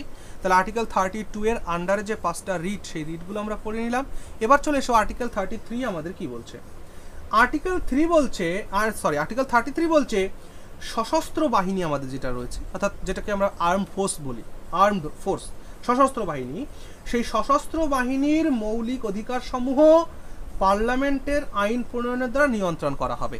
ঠিক আছে, অর্থাৎ it empowers the parliament to restrict or abrogate the fundamental rights of the members of the arm forces, parliamentary paramilitary forces, police officers, police forces, intelligence agencies and analogous forces. ঠিক আছে, মানে যত ধরনের আমাদের সৈন্যবাহিনী রয়েছে তাদেরকে মেনটেন করার জন্য, তাদের ফান্ডামেন্টাল রাইটকে নিয়ন্ত্রণ কে করবে? পার্লামেন্ট করবে। এবং পার্লামেন্টকে এমন ক্ষমতা কে দিচ্ছে? Article 33। Okay, the object of this provision is to ensure the proper discharge of their duties and the maintenance of discipline among them। দেখো এই আর্টিকেল আনার মানে কি? এই আর্টিকেল আনার মানে দেখো, পাকিস্তান আমাদের পাশের দেশ পাকিস্তানে কি হয় জানো? পাকিস্তানে কিন্তু মিলিটারি শাসন যখন তখন লেগে যায়। মানে মিলিটারি যখন তখন একটা দেশের শাসন, মানে তাক্তা পালট যেটাকে বলে, তাক্তা পালট করে দেয়। মানে মিলিটারি শাসন নিয়ে নির্বাচিত প্রধানমন্ত্রীকে কিন্তু তারা সরিয়ে দেয়। তো এই ঘটনাগুলো ঘটে, তাই সেইটাকে কন্ট্রোল করার জন্য, অর্থাৎ এই মিলিটারি যারা, আর্ম ফোর্স যারা, সশস্ত্র বাহিনী যারা, তারা যাতে দেশের সর্বোচ্চ ক্ষমতা অধিকার না করে। কারণ কেন করবে? দেখো তাদের কাছে অস্ত্র রয়েছে, সরকার স্বীকৃত অস্ত্র তাদের হাতে রয়েছে। তাহলে তারা যদি চায় তারা তো ক্ষমতা যখন তখন গ্রহণ করতে পারে। বলো, যারা মন্ত্রীকে পাহারা দিচ্ছে তাহলে তারা কি পারে না মন্ত্রীকে টপকে দিতে? পারে তো। তাহলে সেইটাই হচ্ছে ব্যাপার, যে প্যারামিলিটারি বা আমাদের যে সশস্ত্র বাহিনী তাদের যে আমরা এক্সট্রিম ক্ষমতা দিচ্ছি না, সেটা আর্টিকেল 33 আমাদের বলছে। ওকে, তাহলে তাদের সমস্ত ক্ষমতা দিলে কি হবে, তাদের মধ্যে ডিসিপ্লিন হারিয়ে যাবে। তাই তাদের ডিউটি যাতে তারা ঠিকঠাক করে, তাদের মধ্যে যাতে ডিসিপ্লিনটা থাকে, এই জন্যেই এই আর্টিকেল 33 আনা হয়েছে। ওকে, বেশ, এই বিষয়ে আর কিছু এখানে আমাদের দরকার নেই। আর চলো যে কটা পয়েন্ট আছে পড়েই নাও। The power to make laws under article 33 is conferred only on parliament, not on the state legislature. মাথায় রেখো, এই যে ক্ষমতা, অর্থাৎ আমাদের দেশের সশস্ত্র বাহিনী কেমনভাবে চলবে, কি করবে না করবে, এইটার জন্যে আইন প্রণয়ন করতে পারবে শুধুমাত্র ভারতীয় আইনসভা, পার্লামেন্ট, নট স্টেট লেজিসলেচার। কোনো রাজ্যের বিধানসভা কিন্তু আইন প্রণয়ন করতে পারবে না। ওকে, আচ্ছা, any such law made by parliament can not be challenged in any court on ground of contravention of any of the fundamental rights। মানে এই যে পার্লামেন্ট এই বিষয়ে যে আইন তৈরি করবে সেটাকে কোনো কোর্টের সামনে চ্যালেঞ্জ করা যাবে না। Okay, the members of the arm forces also covers non combatant employees of the arm forces. মানে যারা আর্ম ফোর্সের মেম্বার তার কারা কারা হতে পারে সেটা এখানে বলা হয়েছে। বারবার, কার্পেন্টার্স, মেকানিক্স, কুকস, চৌকিদার, বুট মেকার্স, টেলার্স, এরাও কিন্তু আর্ম ফোর্সের মেম্বার হতে পারবে। আর্ম ফোর্সের মেম্বার এদেরও পরিগণিত হবে ওরাও। ঠিক আছে, আচ্ছা, অ্যাকচুয়ালি আর্ম ফোর্স বলতে কি হলো ব্যাপারটা, দেখো সৈন্যবাহিনীর মধ্যে ট্রেড হিসাবে নিয়োগ হয় না, যেমন বার্বার্স নিয়োগ হয়, কার্পেন্টার নিয়োগ হয়, মেকানিক নিয়োগ হয়, কুকস নিয়োগ হয়। তারা তো আর অস্ত্র ধরবে না, কিন্তু তাদেরও আর্ম ফোর্সের মেম্বার হিসাবে দেখানো হচ্ছে। ওকে, বেশ। 34, আর্টিকেল 34 কি বলছে, ইট provides for the restriction. Article 34 এর মধ্যে আমরা কি পাবো, দেখো অ্যাকচুয়ালি কোনো অঞ্চলে সামরিক আইন বলবৎ থাকাকালীন, সামরিক আইন বলতে আমরা কি বুঝি, মার্শাল ল। মার্শাল লকে বলা হয় সামরিক আইন। তাহলে কোনো একটা জায়গায়, কোনো একটা অঞ্চলে যদি সামরিক আইন লাগু থাকে, সেই সামরিক আইন লাগু থাকাকালীন সংশ্লিষ্ট অঞ্চলে মৌলিক অধিকারের উপরে বিধিনিষেধ আরোপিত হতে পারে, এটা 34 বলছে। অর্থাৎ কোনো জায়গায় যদি মিলিটারি রুল চলে, মানে মার্শাল ল যদি কোনো জায়গায় অ্যাপ্লিকেবল হয়, সেখানে মৌলিক অধিকার খর্ব হতে পারে। এটা এই আইন, এই আর্টিকেলের মাধ্যমে বলা হচ্ছে। চলো যে কটা পয়েন্ট আছে পড়ে নাও। তাহলে it provides for the restrictions on fundamental rights while martial law is in force in any area within the territory of India. Okay, অর্থাৎ যে সমস্ত ভারতবর্ষের যে সমস্ত জায়গায় মার্শাল ল চালু থাকবে বা বলবৎ হবে, সেখানে ফান্ডামেন্টাল রাইটের উপরে কিছু রেস্ট্রিকশন আসবে। The expression martial law has not been defined anywhere in the constitution, but literally it means military rule. দেখো, মার্শাল ল আমাদের সংবিধানে কোথাও ডিফাইন করা হয়নি, অর্থাৎ মার্শাল ল কী হবে, কেমন হবে, এটা সংবিধানে কোথাও লেখা নেই। বাট এটার আক্ষরিক অর্থ মানে কি, মিলিটারি রুল, যেমন কিছুদিন আগে জম্মু কাশ্মীরে ছিল। Okay, the martial law is imposed under extraordinary circumstances. এই মার্শাল ল কোনো একটা জায়গায় খুব এক্সট্রাঅর্ডিনারি পরিস্থিতিতে লাগানো হয়, মানে খুব এক্সট্রাঅর্ডিনারি, মানে বুঝতে পারছো, এক্সট্রাঅর্ডিনারি সার্কামস্ট্যান্সেসের জন্য লাগানো হয়। সেই এক্সট্রাঅর্ডিনারি সার্কামস্ট্যান্সেসগুলো কী হতে পারে, ওয়ার, যুদ্ধ হতে পারে, ইনভেশন মানে বাইরের শত্রুর আক্রমণ হতে পারে, ইনসারেকশন হতে পারে, রিভেলিয়ন হতে পারে, রাইট হতে পারে, এনি ভায়োলেন্ট রেজিস্ট্যান্স হতে পারে। ঠিক আছে, তার জন্য এখানে মার্শাল ল লাগু করা হয়। Article 34 empowers the parliament to indemnify. Indemnify মানে কি, ইনডেমনিফাই মানে এখানে লিখে রেখেছি দেখো, কম্পেনসেট করা, মানে ক্ষতিপূরণ দেওয়া। যে কোনো সরকারি কর্মচারী বা যে কোনো ব্যক্তি, তাকে কিন্তু কম্পেনসেট পার্লামেন্ট করতে পারবে। কোথায় করতে পারবে, যেখানে মার্শাল ল লাগু আছে। মনে করো কোথাও মার্শাল ল লাগু আছে, সেখানে অফিস আদালত সব বন্ধ হলো, তাহলে অফিস আদালত বন্ধ হলে কাজ বন্ধ, তাহলে কাজ বন্ধ হলে কি তার বেতন কাটা যাবে না, তাকে কম্পেনসেট করা হবে। সেটা কে নির্ধারণ করবে, পার্লামেন্ট নির্ধারণ করবে। সেটা আর্টিকেল 34 এর মধ্যে বলা হচ্ছে। ওকে, আচ্ছা, বেশ। এবং এই যে কম্পেনসেট করা হবে, সেই কম্পেনসেটে যেন কোনো ধরনের ডিসক্রিমিনেশন না হয়, এটা মাথায় রাখতে হবে। ওকে, আর পার্লামেন্ট যে কি কম্পেনসেট করবে সেটা পার্লামেন্টই জানে, মানে তোমাকে ক্ষতিপূরণ হিসাবে ক টাকা দেবো এটা পার্লামেন্ট ঠিক করবে, এবং তার বিরুদ্ধে তুমি কখনোই কোর্টের সামনে দ্বারস্থ হতে পারবে না যে আমাকে এত টাকা কেন দেওয়া হলো বা এত টাকা দিলে ভালো হতো, এটা তুমি কখনো করতে পারবে না। ওকে, বেশ। লাস্ট এবং আজকে আমাদের লেকচারের শেষ স্লাইড এটা, যে আর্টিকেল 35। আর্টিকেল 35 কি বলছে, দেখো, মৌলিক অধিকারগুলো রক্ষা করার জন্যে আইন প্রণয়নের কথা এতে বলা হচ্ছে। এটা হলো মোটা মোটা কথা। তাহলে আর্টিকেল 35 এর মধ্যে কি আছে? মৌলিক অধিকারগুলোকে রক্ষার জন্য যা যা প্রয়োজনীয় আইন প্রণয়ন করা দরকার সেটা পার্লামেন্ট প্রণয়ন করবে। ওকে, আর এটা শুধুমাত্র ইন্ডিয়ান যে পার্লামেন্ট, আমাদের ভারতের যে আইনসভা, তারাই পারবে, কোনো স্টেট লেজিসলেচার বা স্টেট অ্যাসেম্বলি পারবে না। ওকে, তাহলে article 35 lays down that the power to make laws to give effect to certain specified fundamental rights shall vest only in the parliament and not in the state legislatures. Okay, powers of parliament to make laws only, শুধুমাত্র parliament কি কি আইন pass করতে পারবে, এখানে point point করে কিন্তু লেখা আছে, prescribing residence as a condition. ঠিক আছে, তাহলে অ্যাকচুয়ালি আমি এখানে বলে দিলাম যে 35 এর মধ্য দিয়ে মৌলিক অধিকারগুলোকে সংরক্ষণ করার জন্যে ভারতের পার্লামেন্ট যে কোনো আইন প্রণয়ন করবে মৌলিক অধিকারগুলোকে রক্ষা করার জন্য। এই হলো 35 এর মূল কথা, এখানে লেখা আছে। তোমরা এটাকে ভিডিওটাকে পজ করে পড়ে দিতে পারো, কারণ দেখো তোমাদের 1 ঘন্টা 34 মিনিট লেকচার হয়ে গেছে, একভাবে আমি কথা বলছি, কষ্ট হয়ে গেছে এখন আমার। এখানে ভিডিওটি শেষ করব। তাহলে কেমন লাগলো লেকচারটি তোমরা বলবে সবাই। আর তাহলে আজকের এই ভিডিওর সাথে সাথে কিন্তু আমাদের ফান্ডামেন্টাল রাইটস কমপ্লিট হয়ে গেল। এরপরে আমরা কিন্তু নেক্সট লেকচার যেগুলো আসবে সেগুলো আসবে ডিপিএসপির ওপরে, অর্থাৎ ডাইরেক্টিভ প্রিন্সিপাল অফ স্টেট পলিসির ওপরে। ওকে, তাহলে সবাই খুব ভালো থাকো। করোনা সিচুয়েশন চলছে দ্বিতীয় ফেজের মধ্যে, সবাই বাড়িতে থাকো, ভালো থাকো। ওকে, থ্যাংক ইউ।